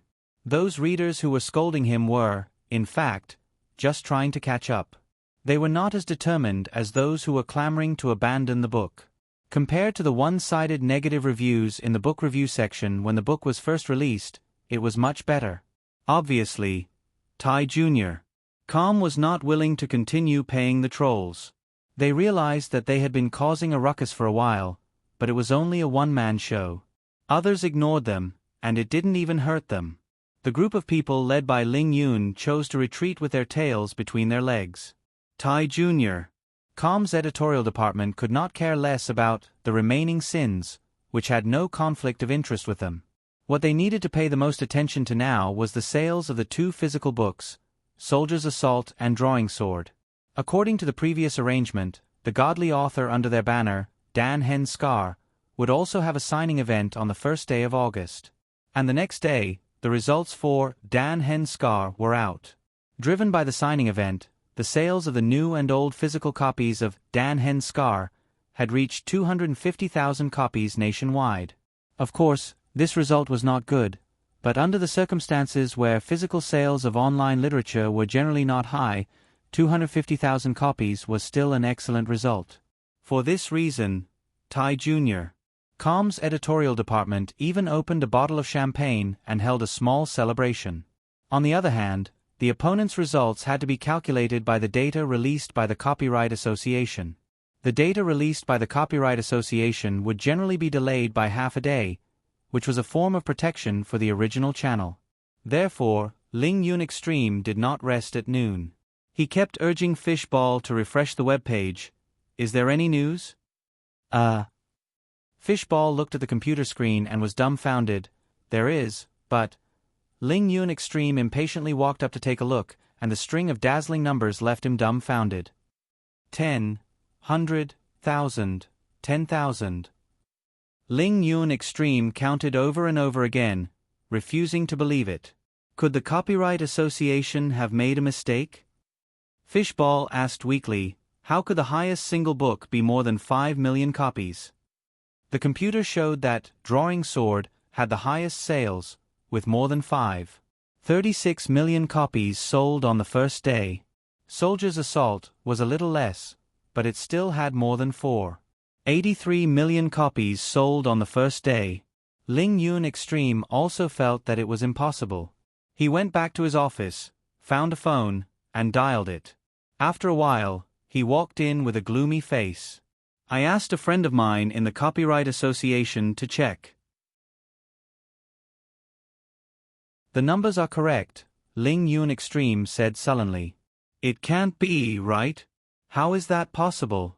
They're going to be crowned gods. The editorial department exclaimed one after another. Of course, this is not their first day sales. Ling Yun Extreme said unhappily, the military purchased 2 million copies, and the online pre-sales they did before contributed more than 1 million copies of sales. In the end, all of that was included. But after subtracting that, they should still have more than 1 million copies sold on the first day. Fishball, the hothead, really touched the pot that did not boil. That's right. Ling Yun Extreme glared fiercely at Fishball, but suddenly sighed, we've picked an opponent for ourselves that we can't beat. First-day sales of more than 1 million copies would make a big deal out of the publishing industry, let alone the online literature industry. Moreover, based on this momentum, it was believed that these two books could squeeze into the top 100 sales list of the year. The Iron Army wanted to compete with such an opponent who was not even on the same level. They were simply overestimating themselves and asking for humiliation. Forget it, withdraw all the publicity and treat it as us admitting defeat. Ling Yun Extreme waved his hand disheartenedly. But there's still a piece of good news. Ling Yun Extreme, as the deputy chief editor, quickly sorted out his emotions. He encouraged, Yang Yi is now writing urban novels, so there's nothing for him to compete with us. So, we don't have to worry about him anymore. Not to mention the Iron Army, who had made a big fuss at the beginning but left dejectedly, the focus of almost the entire publishing industry was now on Yang Yi, the rising king of newcomers. Sahara Press also wanted to strike while the iron was hot and push Yang Yi's fame and the sales of his 2 physical books to the peak. However, Yang Yi rejected the signing event. You really don't want to do a signing event? Not even in Zhongqing? Mr. Liu, who was in charge of contacting Yang Yi, could not handle it. Fu Jun personally called Yang Yi to pester him. Don't you know how loud the fans are now? The first day sales exceeded 1 million copies. It's not right if you don't show up to thank the fans.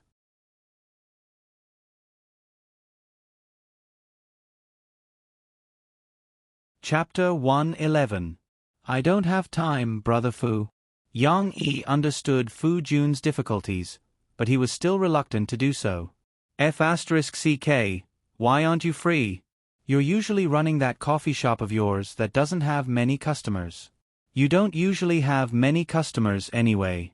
It's fine if you close it for a day or two and come out to attend the signing event. Fu Jun complained. Yang Yi twisted the milk bottle and squeezed a little on the back of his hand. He licked it and felt that the temperature was about right before handing it to Shi, who was staring at him.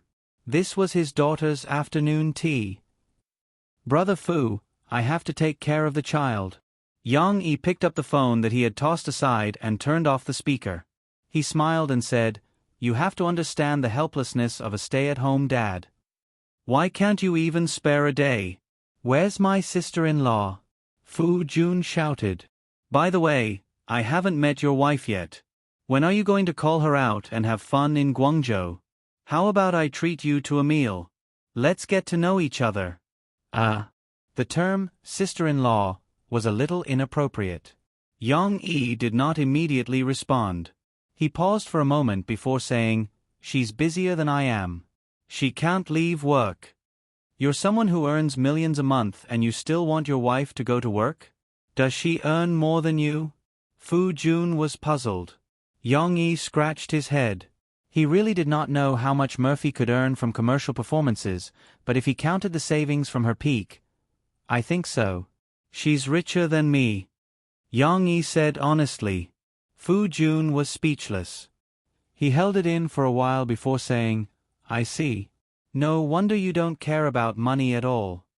Although Fu Jun did not think that Yang Yi would sleep with a rich woman, he believed that Yang Yi had married a rich second-generation heir as his wife. It could not be helped. Yang Yi was not just an author, he was also his partner. The two of them were now setting up the Sahara online bookstore and had entered the public's attention with the hot sales of Soldier's Assault and Drawing Sword. They had also contributed a lot to the sales of the two books. But there's something I want to tell you. Fu Jun became serious and said, the military received the books that we printed and sent out earlier.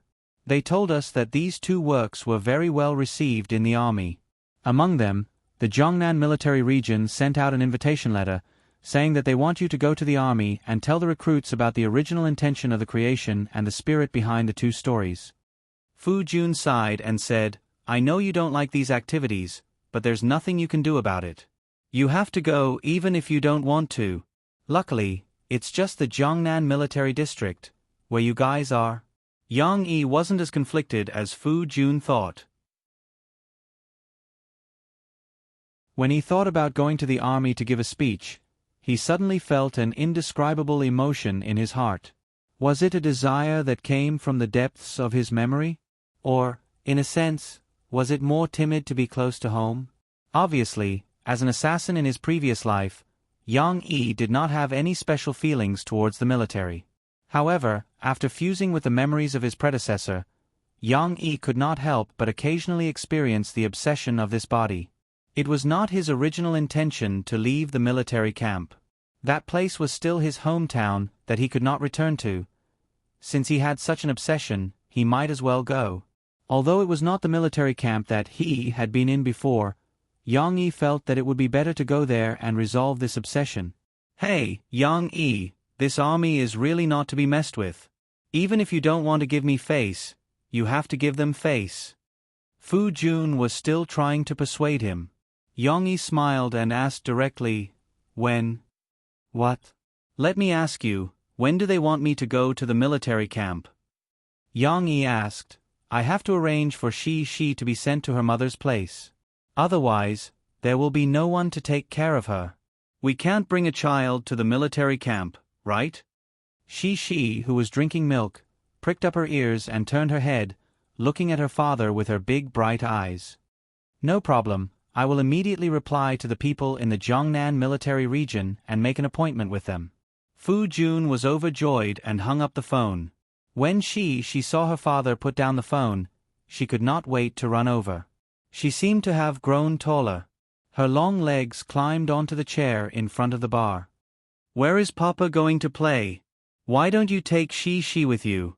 She pouted and asked. Yang Yi did not know why his daughter's ears were so sharp. She even heard that he wanted to go to the military camp alone. No, if Papa is going to a fun place, I will definitely take Shi with me. Papa is lying. I just heard it. The little girl put down the milk bottle and said, Papa called and said that he was going to send Shi to Mom's place. Papa is a bad guy. He won't take Shi to play. As she said, her eyes turned red with grievance. It was as if Papa had done something extremely evil. Yang Yi had no choice but to reach out and hold the little girl. He coaxed, That's not what Papa meant. If you are going to a fun place, why don't you take Shi with you? Then why don't you take Shi with you? The little girl felt more and more wronged in her father's arms. She sobbed softly, and a few drops of crystal tears hung on her long eyelashes. Because Papa is going to the army. Yang Yi explained, but the army is not a fun place. There are people there. There is no TV, you can't watch cartoons, you can't wear beautiful dresses, and you can't take your big bear cub. Although he just wanted to scare Shi, Yang Yi was telling the truth. Shi did not expect there to be such a terrible place. No TV, no cartoons, no beautiful dresses, and no big bear cub? The grievance in the little girl's eyes disappeared, leaving only surprise and nervousness. Then why is Papa going? She doesn't want Papa to go. The more the little girl thought about it, the more scared she became. She held her father's fingers tightly and shook her head at him. She felt that if her father went, he might not come back, so her big eyes were full of worry. Yong-yi was moved and amused. He reached out and gently touched his daughter's nose. He explained softly, "It doesn't matter. Papa is just going for a day to give a speech to others, and then I can come back." "Then don't lie to She pouted and said, "When did Papa lie to you?" Yong-yi shouted that he was wronged. The little girl tilted her head and thought for a while. It seemed that he really did not. But the little girl was still a little worried. She stretched out her right little finger and said, "Papa wants to pinky promise with She." "Okay, pinky promise. Papa promises you that I will come back immediately after the speech. I can't let She worry." Yong-yi smiled and hooked his little finger with her. There was a sharp contrast between his big hand and her little hand. Now, the little girl smiled, although her little face was still a little tear-stained.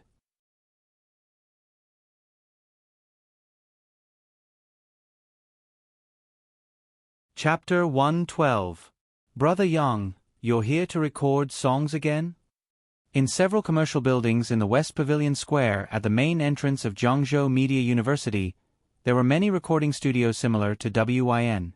After all, this was Jiangzhou Media University, where talents came in large numbers. Students and teachers often came to record some demos and songs. If there was demand, there would be a market. This was normal. However, these recording studios were also mixed. The price was cheap, the recording effect was poor, and the equipment was not complete. The WYN recording studio that Yang-yi chose was relatively large, and it was a top-notch recording studio with advanced equipment. Of course, the price was also not cheap. Yang-yi had been here several times before. The boss, Wang Tsonghai, recognized him and greeted him as soon as he came up. "Brother Wang, I'll rent the original recording studio for a day." Yang-yi nodded to the other party and then began to take out the money. 1,200 yuan. He counted 12 large bills and handed them over. "Rent for a day? So expensive?" Wang Tsonghai used to play music, but he didn't play well. He chose to start a business for the sake of living. After getting married and having children, he smoked and drank, causing his voice to sound like that of the vicissitudes of life. He also laughed at himself that he used to sing gentle and lyrical campus folk songs, but now he can only sing rock songs at the top of his voice. The so-called music dream has naturally been given up. Yang-yi smiled and said, "I haven't played here for a long time. Can't I enjoy the feeling of recording?" In fact, he also took advantage of the fact that she was taken home by Murphy for a few days to take the time to record the song that he promised to write for Murphy. It seemed to be a bit too cautious, but who asked him to be an assassin in his previous life? He can ignore the law, but he must be careful. Wang Tsonghai gave him a thumbs up, then counted the stack of bills, took 2 of them and pushed them back. "Summer holiday discount. You've booked it for a whole day. 1,000 is enough." Yang-yi smiled indifferently. He didn't take it, but pointed behind Wang Tsonghai and said, "Then change it for tea. I want your exclusive throat-soothing tea." After that, Yang-yi directly took the key and went straight to his recording studio. "Hey, 200 is too much." Wang Tsonghai shouted at Yang-yi's back, but Yang-yi didn't turn around. Only then did he grumble and put it away. There was a lot of work to be done today. There were 10 new songs. Yang-yi had to record the music according to different instruments and record a demo. Since Murphy knew what her voice sounded like, Yang-yi had to use professional equipment in the recording studio to edit the demo before sending it to Murphy. Therefore, after entering the recording studio, Yang-yi did not say a word. He skillfully turned on all kinds of equipment and began to work. Near Lilakang in the capital, an ordinary-looking old man wearing a felt hat walked into a small bookstore called 5 Flavors Bookstore. Yes, the scale of this bookstore was not large. It had a small front of more than 20 square meters, and one could see everything clearly from the entrance. Not only was it small, it should also be an old bookstore. There was no gorgeous decoration or scientific display. Old bookshelves surrounded a circle and were full of books. It was difficult to turn around. Of course, in addition to books, there were only books left. The old man wearing a felt hat walked in and habitually looked up at the wall behind the cashier counter. It was also a plaque with some age. The human world is full of complicated feelings. This was the origin of the name of the bookstore. The old man had seen it countless times, but every time, he couldn't help but admire it. Of course, the calligraphy on the plaque was also from an expert. "Old Chen, you're here?" Today, the bookstore was taken care of by a middle-aged man. When he saw the old man, he respectfully greeted him. "Where's your father?" The old man called Old Chen nodded slightly and asked. "He wasn't feeling well 2 days ago. I asked my wife to send him to the hospital." The middle-aged man didn't stop his work. He used a feather duster to sweep the dust on the bookshelf and smiled. "But it's nothing serious. It's just that the old man's stomach isn't feeling well." Old Chen nodded and felt relieved. Then, he picked up a book and flipped through it. He casually asked, "Are there any good books recently?" In the past, when he came, it was the old shop owner who recommended books to him. The old shop owner was also a book lover. He opened his own shop, but he always had books in his hands. He was also willing to recommend good books to his customers. Old Chen liked this kind of old bookstore. If they were like the state-owned bookstores and some chain bookstores, only selling expensive books or the employees were cold, he wouldn't be willing to go to those kinds of bookstores. "Then you've asked the right person."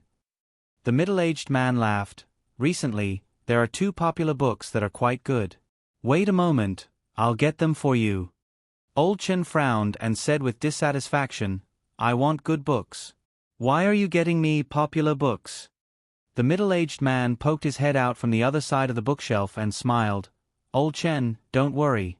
Do you think I don't know your habits? Of course, the books I recommend are good books." As he said that, he brought 2 books over. Old Chen took them and looked at them. One of them was called Soldier's Assault, while the other was called Drawing Sword. The middle-aged man explained, "Old Chen, these 2 books are very popular with young people and have high sales. However, the authors are quite good. Whether it's the story or the writing, it's first-rate. My father read these 2 books until he forgot to eat and sleep. It made his stomach feel uncomfortable. Haha, of course, I didn't mean to recommend these 2 books to you to make your stomach feel uncomfortable." The middle-aged man also found the loophole in his words and laughed. "The old shop owner likes these 2 books too?" Old Chen's interest was piqued. He took the 2 books and went straight to the cashier's counter. He took over the place and placed one book on the table while flipping through the other in his hand. The middle-aged man looked at Old Chen's casual look and laughed. He shook his head and didn't care, continuing to sweep the dust with the feather duster. There was no other place to sit in the shop, and with Old Chen's status, the middle-aged man did not think that he would do anything bad. After an unknown amount of time, it was almost noon and he was hungry. Old Chen reluctantly put away Drawing Sword in his hand and stood up.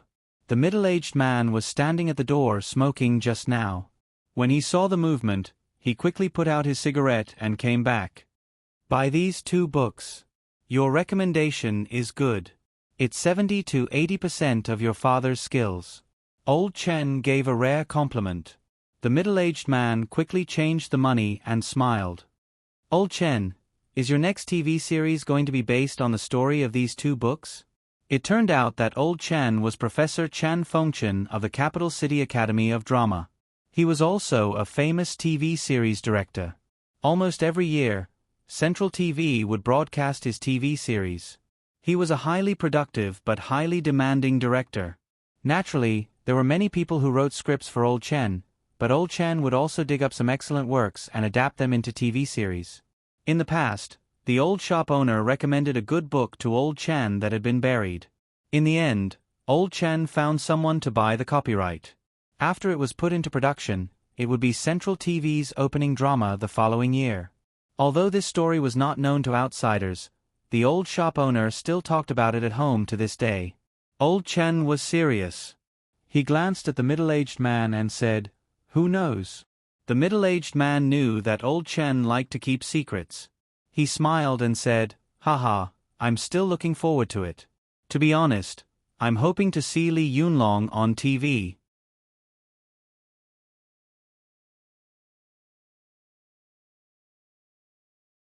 Chapter 113. The explosive sales of Soldier's Assault and Drawing Sword in physical bookstores were truly surprising. It had also attracted the attention and coverage of some mainstream media. The well-known chain bookstores that had originally rejected the Sahara Publishing House, such as Love Reading, Book Bar, Book Pavilion, and so on, finally could not help but put down their reservations and come to negotiate with the Sahara Publishing House under the repeated questioning of their customers. Of course, Sahara Publishing did not reject them coldly. Who would say no to money? However, Sahara Publishing was not a pushover either. Fu Jun took the opportunity to make a request and signed a long-term partnership with them. This opened up a gap in the high-quality sales channels blocked by the big publishers and fought for more space for the future of the publishing house. However, whether it was the original state-owned bookstores, small private bookstores, or the new chain bookstores, they did not realize that the books published by Sahara Publishing, especially the two popular books by Yang Yi, were actually advertised by Sahara Online Bookstore. Or rather, they had discovered it but did not care. Online bookstore? What kind of joke was this? The high and mighty physical bookstores firmly believed that bookstores were the only way to buy physical books, and their competitors were only their peers. They didn't care about the sudden emergence of a new thing, nor did they have the intention to understand it. Sahara Online Bookstore was playing the game of making a fortune in silence. They kept the secret that the sales of Soldier's Assault and Drawing Sword in their online bookstores were almost equal to half of the sales of national bookstores. They expanded rapidly according to the methods Yang Yi had taught Fu Jun. They actively cooperated with other small publishers while contacting many banks through Fu Jun's personal connections to accelerate the research and development of online banking and online payment. Sahara Online Bookstore was not well known in the country at the moment, but they were dormant, waiting for an opportunity to explode. Compared to the explosive offline sales of the two old books, the online popularity of Yu Zue was no less than theirs.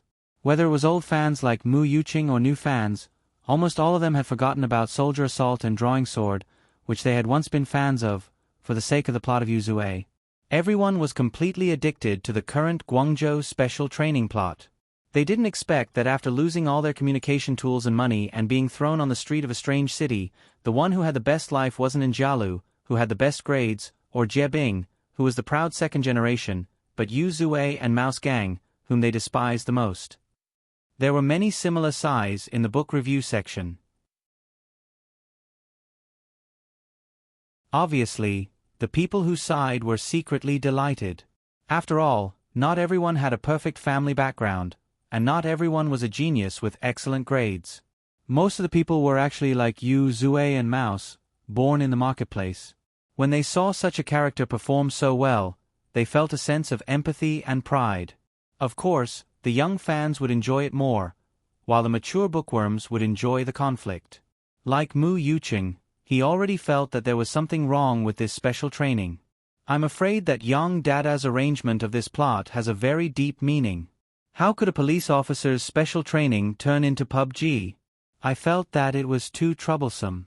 Let's not talk about Bichu, let's talk about Mouse and Old Wang. Mouse was in a gambling stall on the streets, and Old Wang was the star of a nightclub. Was this really okay?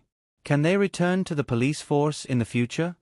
But no matter what doubts they had, they were only in their minds. The follow-up story would have to wait for the next chapter to be updated. According to the arrangement, Yang Yi had to go to the Jiangnan military region that day. So, early in the morning, a military jeep drove to the entrance of Jiangqing Media University to pick him up. Before getting into the car, Yang Yi hesitated for a moment, then secretly threw the dagger that he had hidden in his sleeve into the grass by the roadside. Although he still felt insecure, Yang Yi understood that in this world, his identity was completely different. He was no longer the fugitive who was always on the lookout for danger. He was only invited to give a speech as a best-selling author. Who would want to harm him?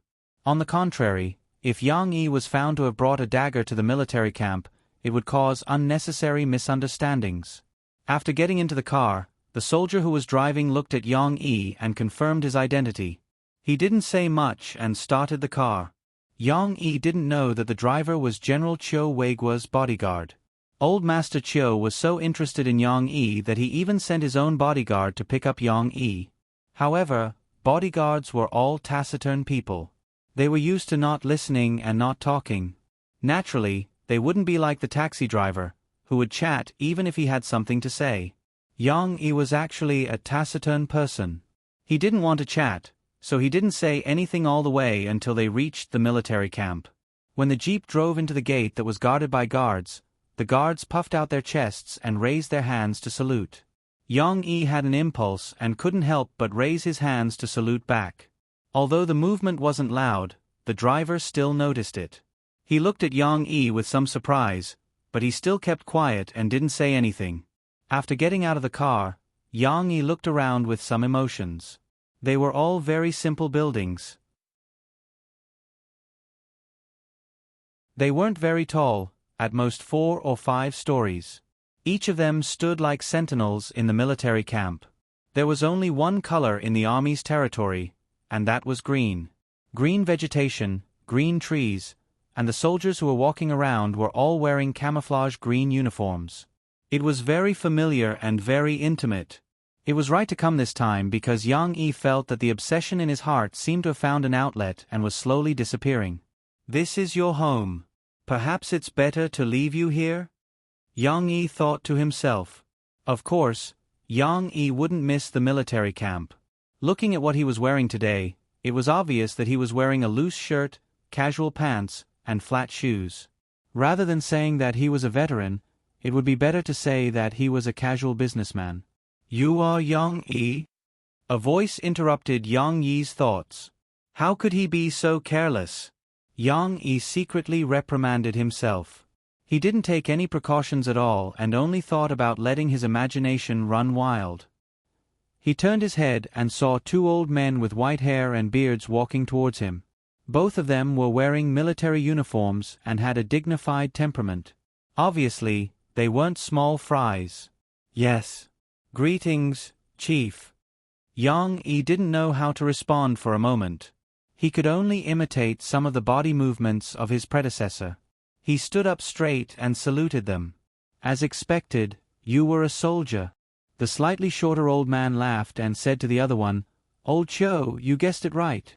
The slightly taller old man was General Chiu Weigua.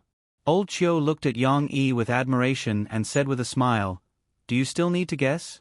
To be able to write such a good article, you must be a soldier trained by our army." "Little comrade, which army are you from?" Old Chiu asked. Yang Yi hesitated.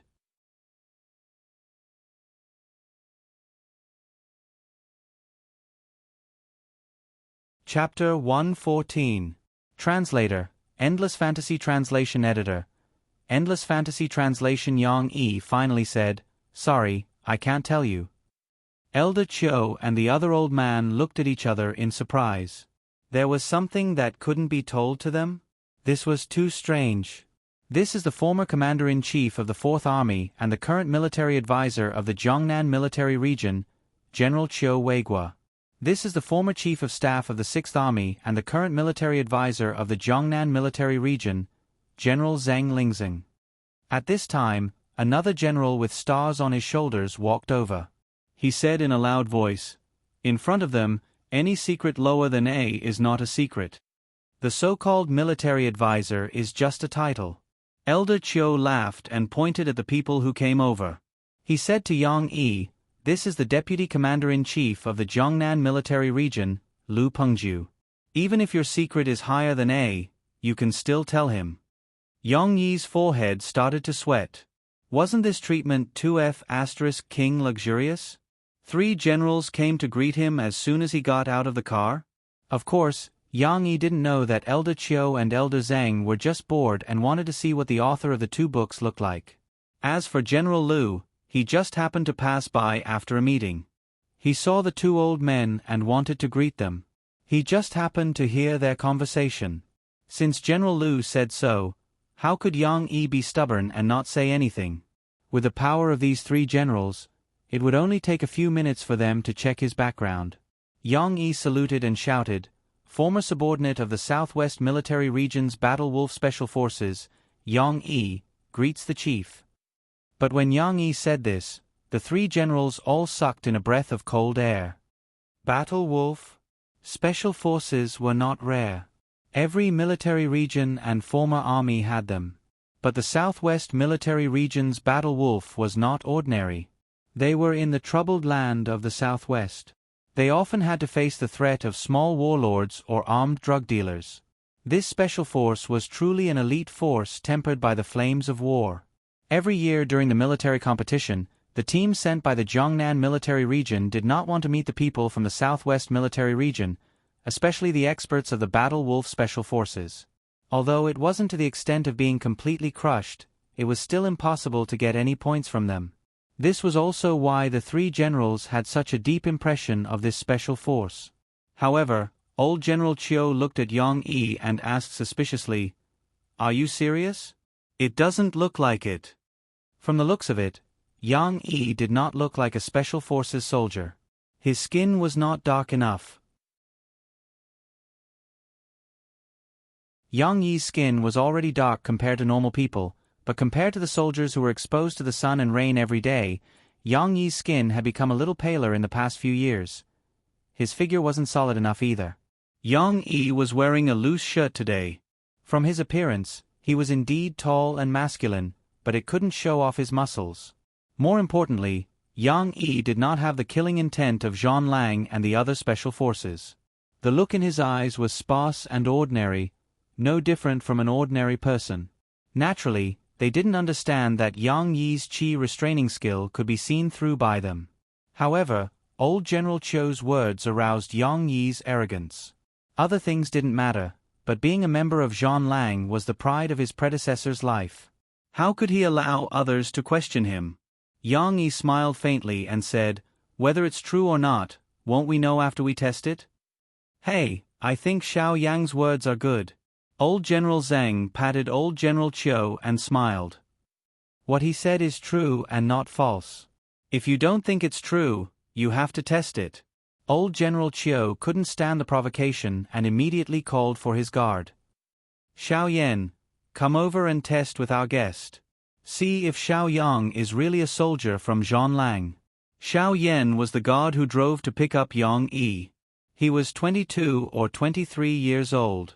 In the ordinary army, he was considered excellent in all aspects.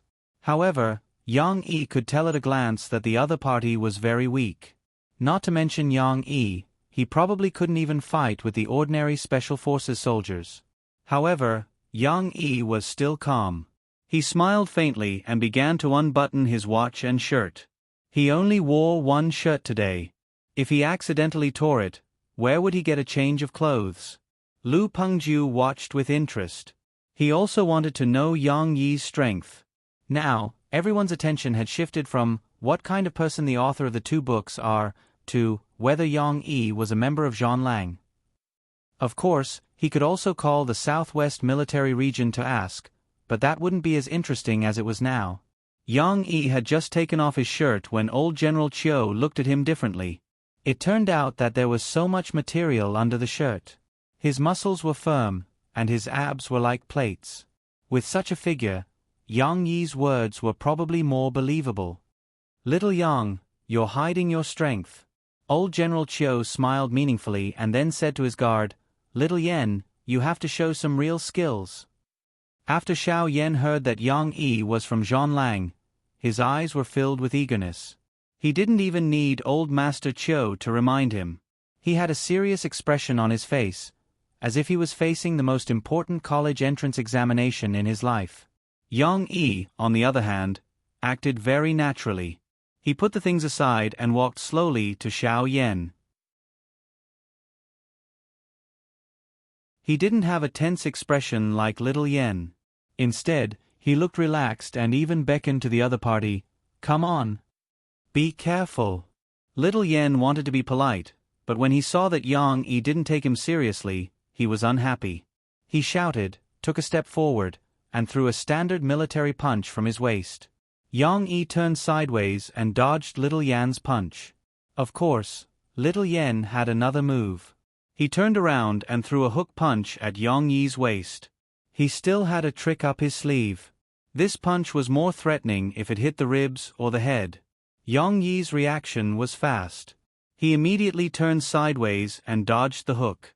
At the same time, he used his shoulder to knock the other party away. The difference in strength was too big. Yang Yi fought very easily, but he didn't plan to end the fight immediately.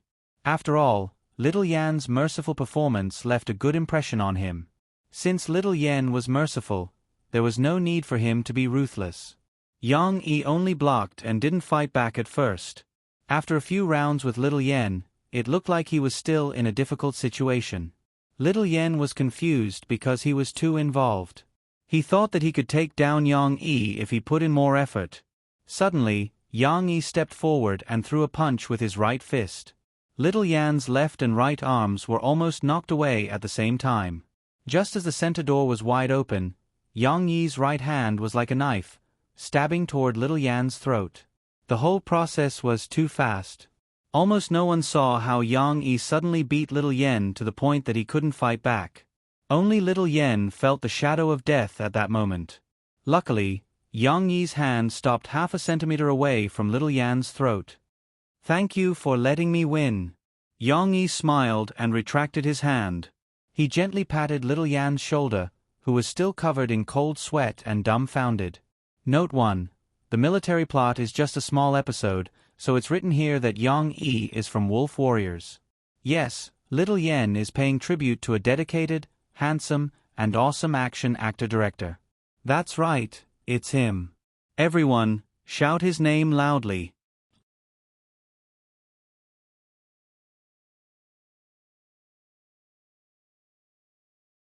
Chapter 115. It was close to noon, and the sun was shining brightly in the Jiangnan Military Region's Dong'er training ground. The surrounding grass was steaming with water vapor that distorted the light. However, no one was thinking of avoiding the heat. A group of people stood under the hot sun and shouted as they watched the competition. "Go, Guadabeo! Don't be a coward, just do it." Old Master Chiu, who was old but vigorous, was also waving his arms and shouting like a young man under the hot sun. The person confronting Yang Yi in the field was Guadabeo from the Jiangnan Military Region's Viper Special Forces. Born in Songzhou, he had practiced martial arts since he was young. In the Jiangnan Military Region, he was the best fighter. Even Guadabeo was sent up. It could be seen that Yang Yi had defeated many of the Jiangnan Military Region's experts. Guadabeo's expression was very serious. He didn't immediately rush forward to attack. The shirtless man in front of him gave him a lot of pressure. Guadabeo saw the previous match and knew that Yang Yi was very strong. "Come on." Although Yang Yi was also sweating profusely at this moment, and his strong muscles looked as if they had been smeared with olive oil, he still had that carefree look on his face, revealing a cold front, style smile that deserved a beating. Without wasting any more time, the two of them began to fight. As soon as Guadabeo made his move, Yang Yi recognized that this guy practiced Qiguan fist. These two ape arms were wide open and fiercely attacked Yang Yi's vital points. He was really an expert. Once he made his move, it was obvious whether he was skilled or not. Guadabeo's martial arts were real, unlike Little Yan's who only had airs. Yang Yi felt the sharp wind and didn't dare to take it head-on. He twisted his body and raised his arms to block. However, the Qiguan fist was a form of attack. Every attack must be followed, every attack must be followed. At first, Yang Yi still had the thought of going easy on his opponent. However, when he blocked, he was at a disadvantage. Guadabeo didn't show any mercy and took advantage of the situation. If it was high, he would hang it. If it was low, he would chop it. If it was horizontal, he would block it. If it was smooth, he would move it. Guadabeo's arms were sometimes like rods, sometimes like whips, and sometimes like snakes. Within a few seconds, he had thrown out 10 punches, causing Yang Yi to be somewhat flustered in his defense. Moreover, Guadabeo was about the same size as Yang Yi, but he was a bit more muscular. His fists and arms were very strong, and Yang Yi's arms were numb from the shock when he tried to block. Ha! Gua de Bao was unforgiving. Just as he was fighting fiercely with Yang Yi, he suddenly changed his stance. His lower limbs twisted, his waist cut, and his left arm like a whip. Yang Yi really wasn't prepared for this move. Even though he tried his best to turn his head and dissipate most of the force, Gua de Bao's fist still landed on his face. Great! The crowd cheered. The people from the Jiangnan military region couldn't help but shout excitedly. From this, it could be seen that Yang Yi had consecutively defeated their experts, causing them to feel extremely sullen.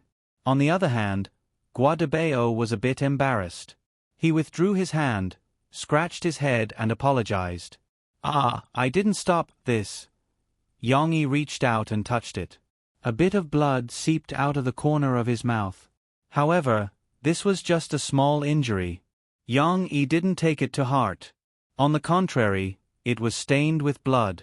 These days, Yang Yi had made himself more cultured and refined, revealing some of his original wildness. No problem.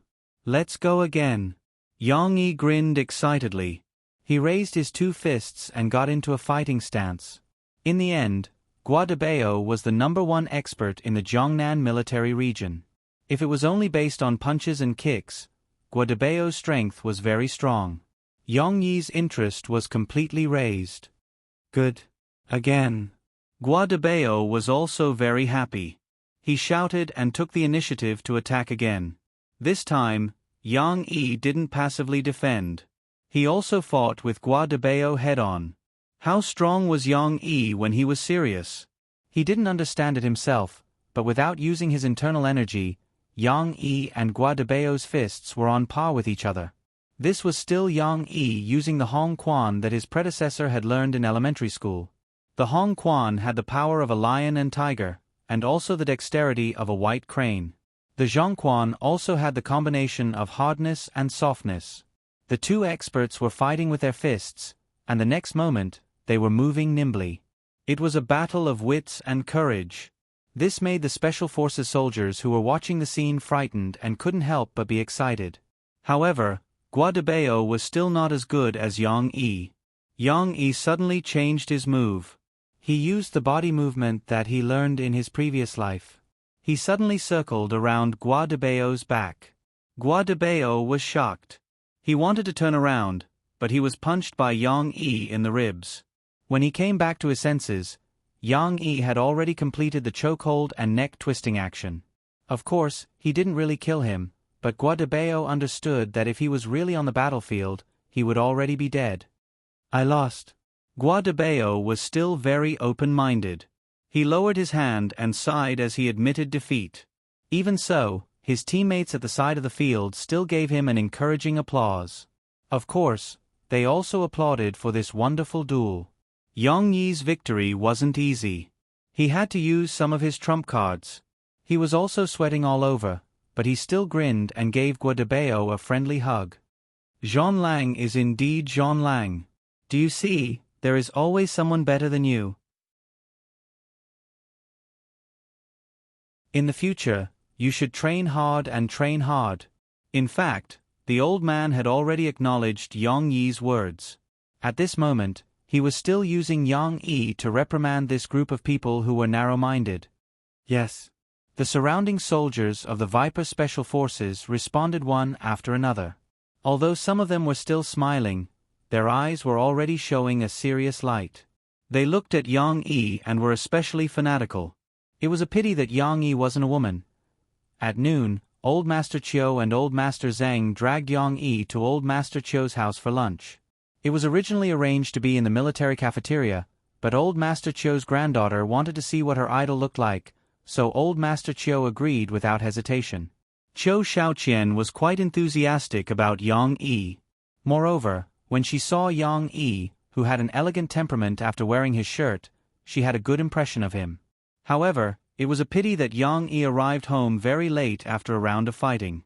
After Chiu Shaoqian saw Yang Yi, she could only greet him and rush to school. With Xiao Yang's skills, How many years has it been since he retired? Lu Pengju finished his work and also rushed over to eat. He already knew about the news of Yang Yi's great power in the martial arts arena and defeated all the masters in the Jiangnan military region. Not too short. More than 5 years. Yang Yi said truthfully. More than 5 years. Didn't Yang Yi retire at the age of 25 or 26? The three generals were a little surprised. Old Master Chiu was even more curious.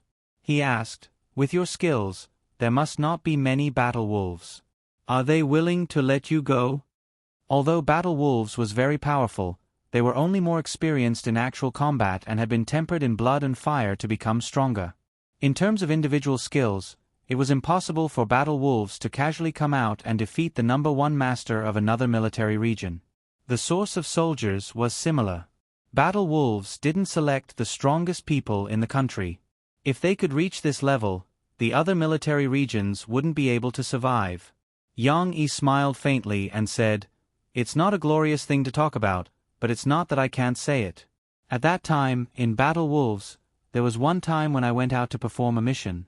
I met a guy who was touching and bullying girls, so I beat him up and sent him to the hospital. I didn't expect his father to have such a deep background in the army, so I could only pack up and leave. Of course, if I knew, I would still beat him up. I don't regret it." After hearing Yang Yi's words, Old Master Chiu, who also had a granddaughter, immediately blew his beard and glared. He slammed the table and said, "Who is it? Tell me. Although this old man has retired, I still have a few old subordinates. I will seek justice for you."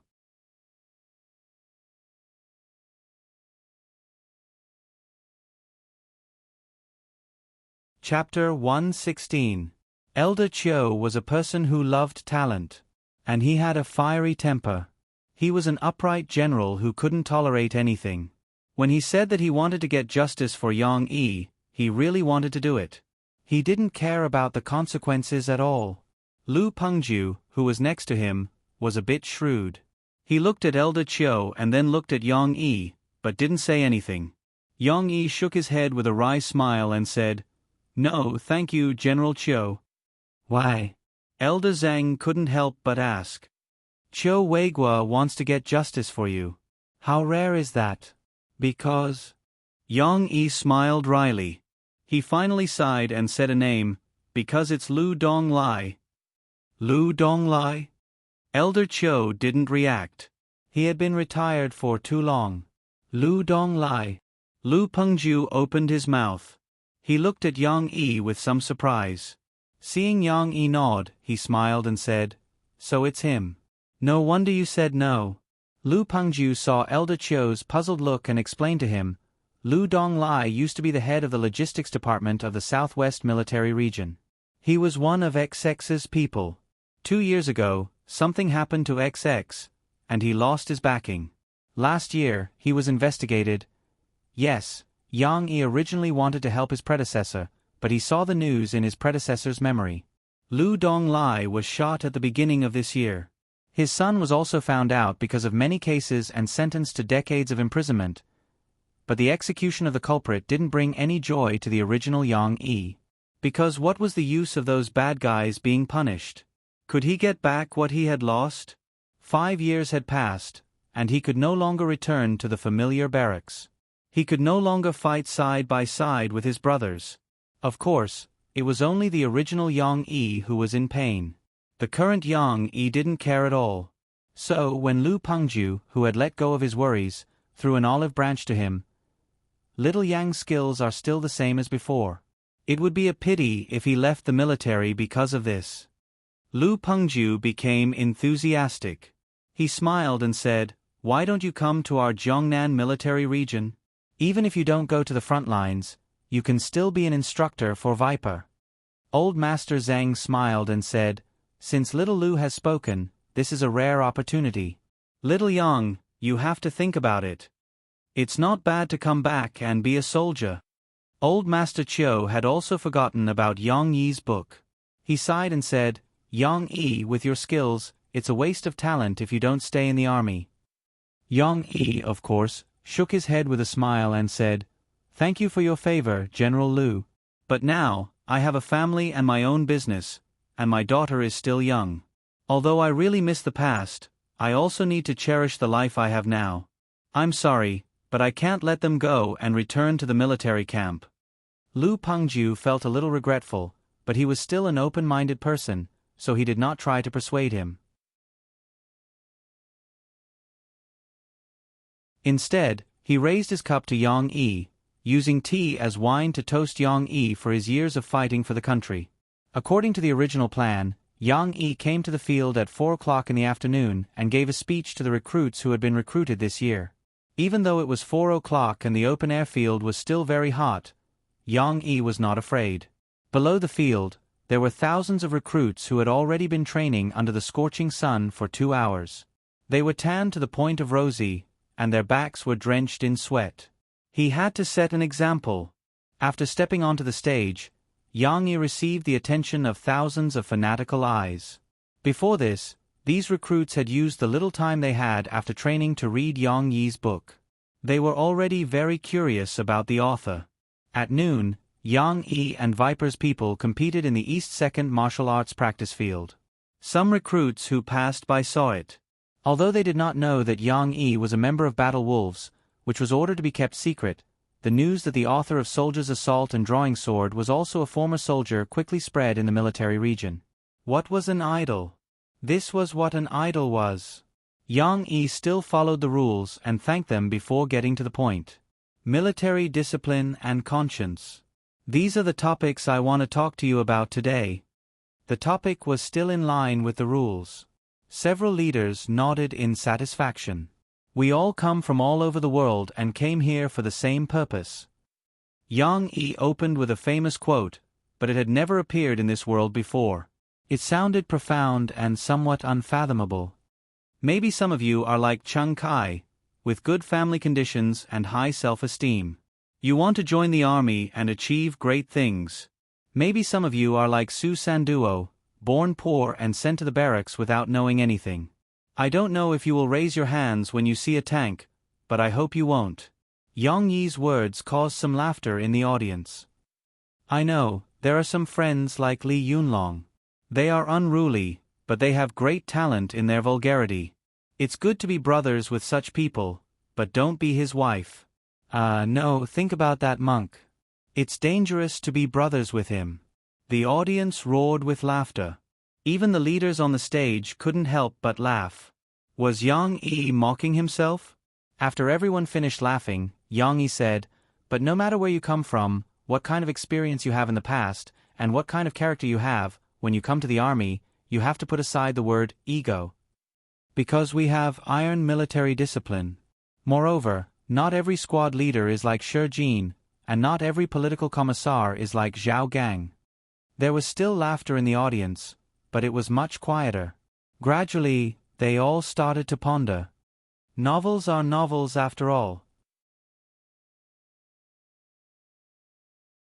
Many idealized things don't work well in reality. When you come to the army, you must first learn to abide by military discipline. You must quickly get rid of your ego and integrate into the big group. You must even forget the word ego. You must remember us in your heart. Yang Yi looked at the audience and said loudly, "This is actually another interpretation of the spirit of not giving up in Soldier's Assault." The audience applauded thunderously. After talking about military discipline for a while, Yang Yi changed the topic and said, "But I have a question for everyone. When you encounter a conflict between military discipline and reality, what will you choose?" What does this question mean? Yang Yi didn't let them think too much. He just gave an example, but it wasn't his example. In the past, I had a comrade and 2 brothers in the team who sent the ashes of a comrade who had sacrificed himself home. But they encountered demolition. The demolition people were very arrogant. The leader said, "You soldiers can protect them for a while, but can you protect them forever? When you are gone, see if I don't kill them." Yang Yi's story had already caused some commotion. The rookies all clenched their fists in anger. "Yes, my comrade took off his hat and jacket. He would rather give up his military uniform to avenge the orphan and the widow. His martial arts were very strong. With just one kick, he kicked the man into the excavator. Even if he didn't die, he didn't have much breath left. Well done. The rookies below the stage couldn't help but shout, one after another. Yes. He did well, beautifully. But unfortunately, because of military discipline, he was forced to retire. And because of intentional injury, my comrade even spent a few years in prison. Yang Yi said sadly, but I asked him, Lang, do you think it was worth it? He said yes. If I didn't do it, I would be letting down my conscience. This result was very heavy. The soldiers below the stage all fell silent. So, I want to talk about the problem of conscience. No matter when, please remember what your real purpose of becoming a soldier should be. Yang Yi said, maybe some people want to say it's to get promoted and get rich, and some people say it's to eat, like Cheng Kai and Su Sanduo. Their purpose of becoming a soldier was not clear at the beginning, but I hope that you can be like them. As you grow up, you can understand the responsibility you bear, and that is to protect the country. Maybe in the future, you will be like my comrade, like Li Yunlong, like Su Sanduo. If you encounter something difficult, you might violate military discipline, and you might have to leave the military camp. At this time, think about your original heart. If it goes against your original heart, corruption, please don't do it. Don't let this military uniform be stained with dirt. If it's in line with your original heart, please make the right choice. Because no matter how great the price in the future is, it will be worth it. Although Yang Yi's speech made some of the leaders around him tremble in fear, Lu Pengju did not make any objections, so they could only listen in silence. However, the recruits below the stage were surging with emotions. When Yang Yi finished, they gave him a long round of applause. Yang Yi, on the other hand, was secretly wiping his sweat. The things he said today were actually mixed in with some of his own things. What military discipline? That was just a pretense. His real intention was the latter half of the sentence. Why did he have to follow so many rules? If he was unhappy, he would just do it. Fortunately, he covered it up well and did not arouse the disgust of the leaders. Who knew if he would be able to teach a group of demon kings? Hee. Note 1. Little Han does not know how many people a military region recruits, but due to the venue, let's take it as thousands. Please don't be too realistic. Note 2. This story is also a tribute to Wolf Warrior 2 and Lang Feng. If you haven't seen a movie before, quickly go buy a movie ticket and give it to the director. Little Han said that his blood was boiling at that time.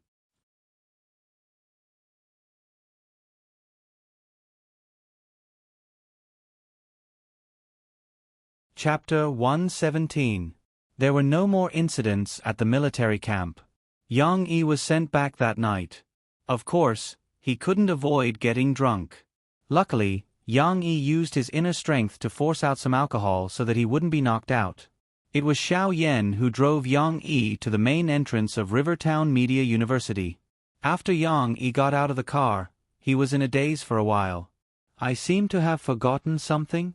Yang Yi finally shook his head and went home to sleep. Forget it, I must have drunk too much. He had indeed forgotten something. The dagger that he had thrown away in the morning was still lying in the grass, looking pitifully at the moonlight. A few days later, the dagger was found by the gardener who was in charge of cutting the grass.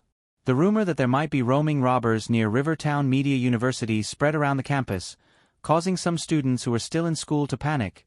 At that time, Yang Yi remembered that he had really forgotten to pick up the dagger. However, this was all in the future. This trip to the military camp was a rare occasion where his true self was exposed. The subsequent impact was still slowly spreading. After Yang Yi's speech at the military camp, this news was inevitably leaked to his fan circle. Although the process of spreading was a little slow, many people in the book review and comment section started to discuss it fervently within a few days. I heard that the author used to be a soldier himself. I heard that Yang Yi is very strong and even beat up a special forces soldier.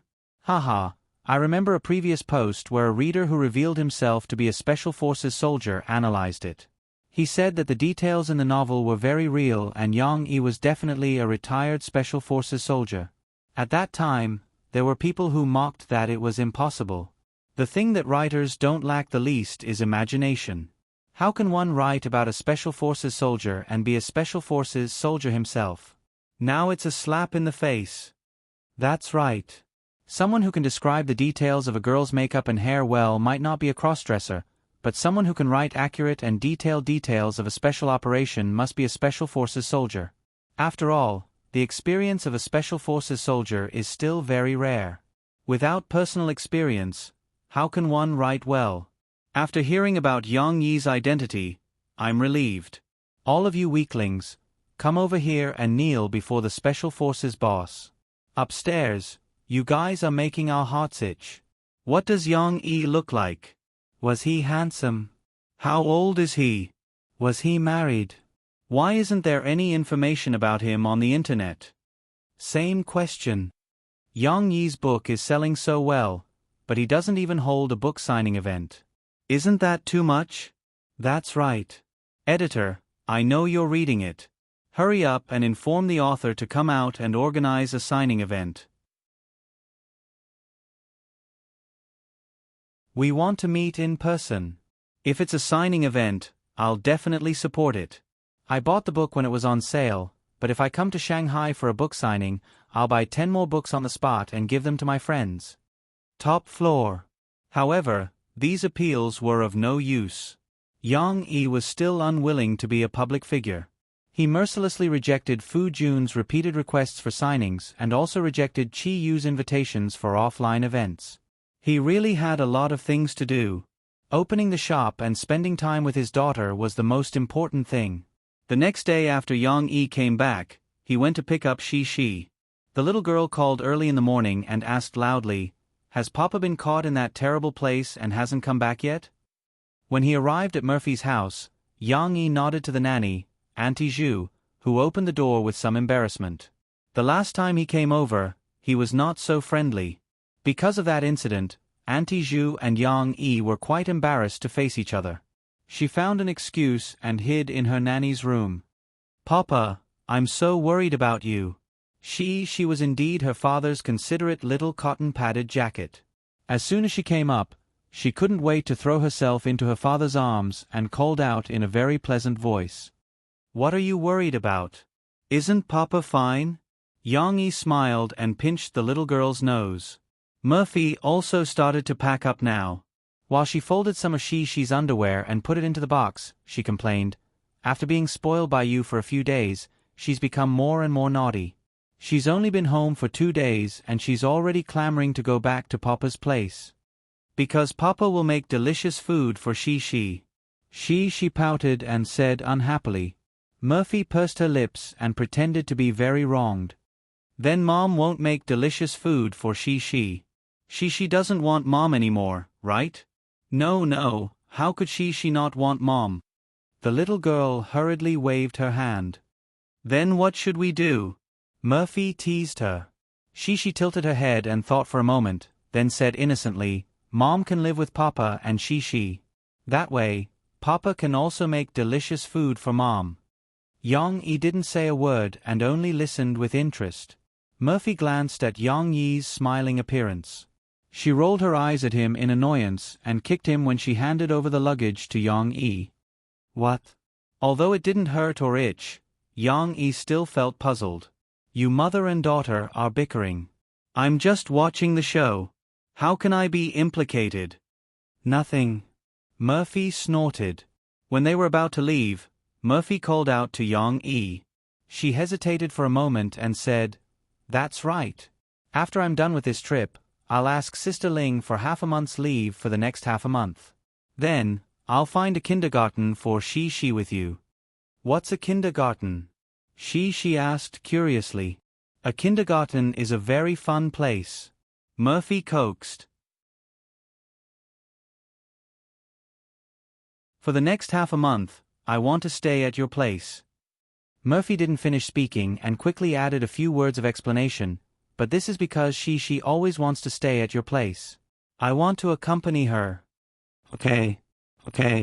She cheered happily. "Mom is going to live at Papa's house." Okay."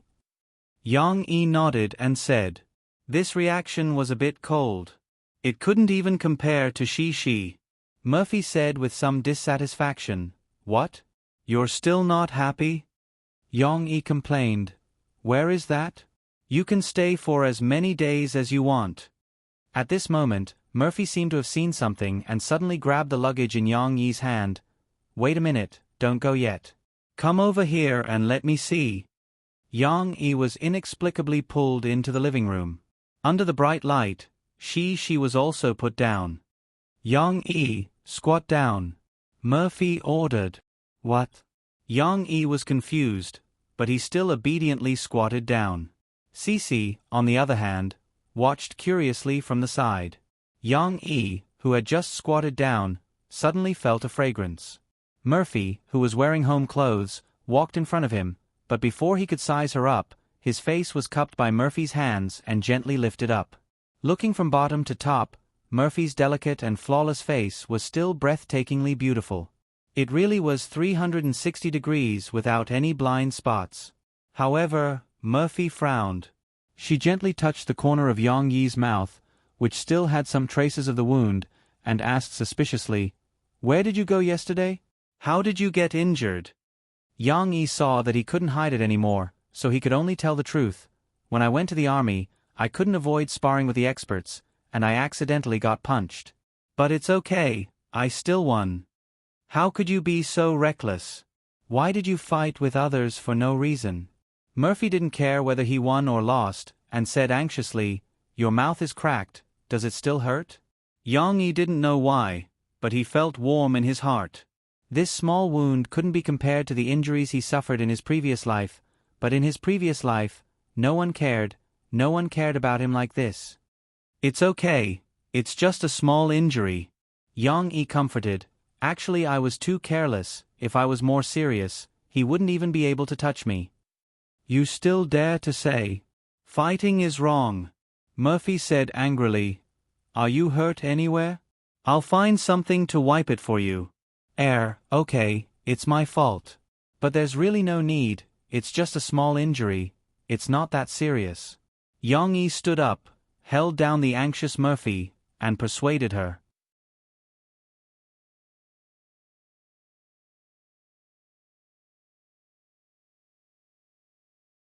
Chapter 118. In fact, although Murphy's concern made Yong-yi feel very warm, her skills were still difficult to compliment. The corner of Yong-yi's mouth was injured. In the end, Murphy rummaged through the medical kit at home for a long time, but she didn't know what to do. In the end, she disinfected Yong-yi's mouth with light salt water, and then put a small band-aid on it. This band-aid was bought for Shi as a backup. Yong-yi didn't know if a band-aid could be used for a mouth injury, but for an 8-foot-tall man like him, to have a small band-aid with a cartoon on the back of his mouth, he felt like he was going to collapse. However, he couldn't refuse Murphy's sincerity, so Yong-yi could only accept it with a bitter face. It wasn't until he drove Shi home that he secretly tore it apart and threw it away. Back at her father's house, Shi was like a kitten that had run wild. She ran around like a striped cat, happily patrolling her territory. Was her favorite dress in the wardrobe hung up properly? Was her big bear cub and other toys in the correct position on the bed? Have any of the other toys in the box been touched? It wasn't until Yong-yi called her to take a bath that she stopped. As usual, after bathing, the little girl would wait for her father to tell her a story and then go to bed. However, the little girl was still a little mischievous today. She jumped on the bed in her underwear. When her father wanted to put on a nightgown for her, she giggled and hid. Yong-yi had to use his real skills. He stretched out his long arm and caught the mischievous little girl. When she opened her mouth and giggled, he helped her put on her clothes. "Are you that happy? Back to Daddy's place?" Yong-yi touched her nose dotingly and asked. "Yes." Shi nestled in her father's arms and nodded obediently. However, soon, she couldn't stay still and struggled to get up from her father's arms. "Yong-yi, squat down." Shi imitated her mother today and said coolly with her hands on her waist. Murphy obviously didn't put her hands on her waist. Yong-yi was stunned. He didn't know what the little guy was going to do. "Hurry up, Papa, hurry up and squat down." The little fellow anxiously stamped her feet on the bed and urged. All right. Yang Yi still obeyed the emperor's order. He first stood up from the bed, then bent his knees and squatted on the bed. She moved closer, but how could the little one reach it? Even if Daddy squats down, he's still too tall. Squat down a little more.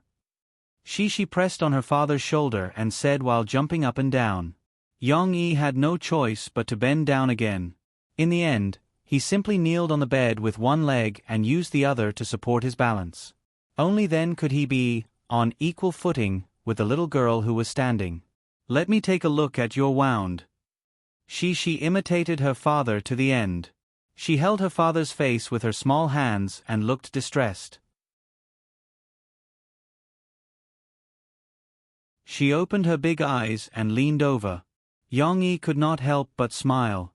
Oh, you can't smile. Your mouth is injured. She pouted and said.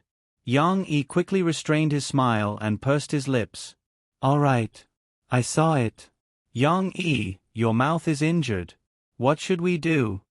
The little fellow tilted her head and thought. Don't worry. It's a lot better now.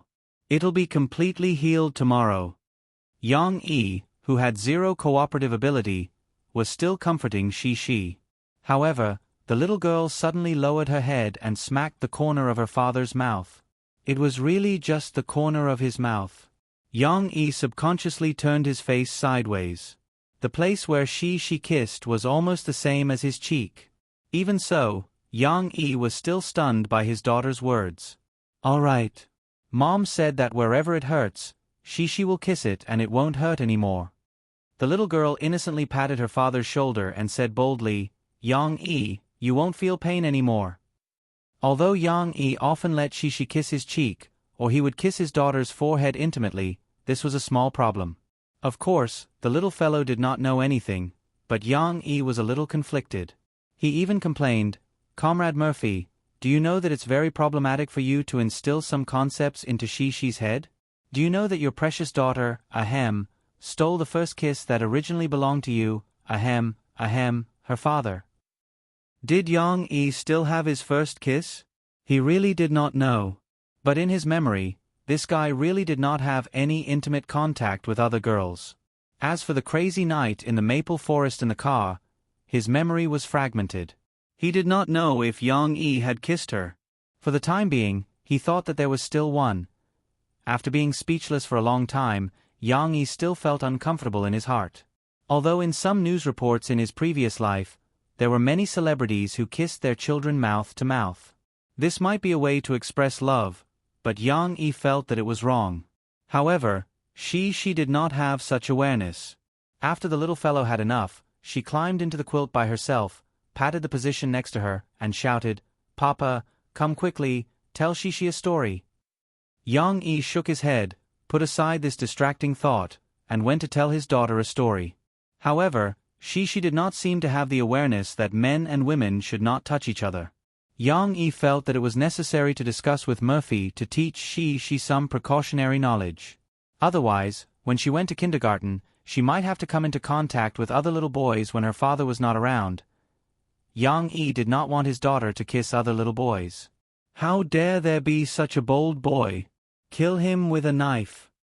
Yang Yi thought fiercely in his heart. Papa, what story are you going to tell Shi today? The little girl asked sweetly. Yes, what story should he tell his daughter? In the past few months, Shi had almost emptied his stomach of the Western fairy tales, and many of them were made up by him using the Western fairy tales. I have to tell a longer story. It's best if I can tell it for a while. Yang Yi thought secretly. He smiled and said to his daughter, Today, Papa will tell Shi a monkey story. A monkey story? She was interested. Is it the kind of monkey that can eat apple and bananas? She has seen it on TV. Murphy had not taken Shi to the zoo yet. Most of the little fellow's knowledge came from TV. Yes. A long time ago, our world was divided into 5 places.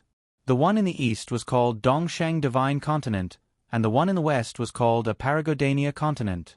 Yes, the story Yang Yi wanted to tell she was Journey to the West. Yang Yi's memory of his previous life was very clear. He could remember the complete story of Journey to the West, including every word in it. However, Yang Yi wanted to tell the story of Journey to the West to his 4-year-old daughter. Naturally, he could not just read classical Chinese. He had to tell the story in his own language. Even so, she still did not understand the names of these continents. She pouted and said, "What are they called? I can't remember." Yang Yi comforted her. "It doesn't matter if you can't remember. She only needs to know that in the east, there is a country called Aolai Country, and there is a mountain of flowers and fruits." "Why is it called Mountain of Flowers and Fruits?" she asked. "Because the mountain is full of flowers, and there are many fruits on the trees." Yang Yi laughed. He was already used to being interrupted by the little 100,000 whys when he was telling a story. "Wow, so good. Well, there is also a stone on the mountain. This stone is not ordinary." Yang Yi continued to tell the story. She was already fascinated by it. You're tuning in to the Narrate and Escape YouTube channel. Don't forget to subscribe and join us on this journey to catch the most captivating stories.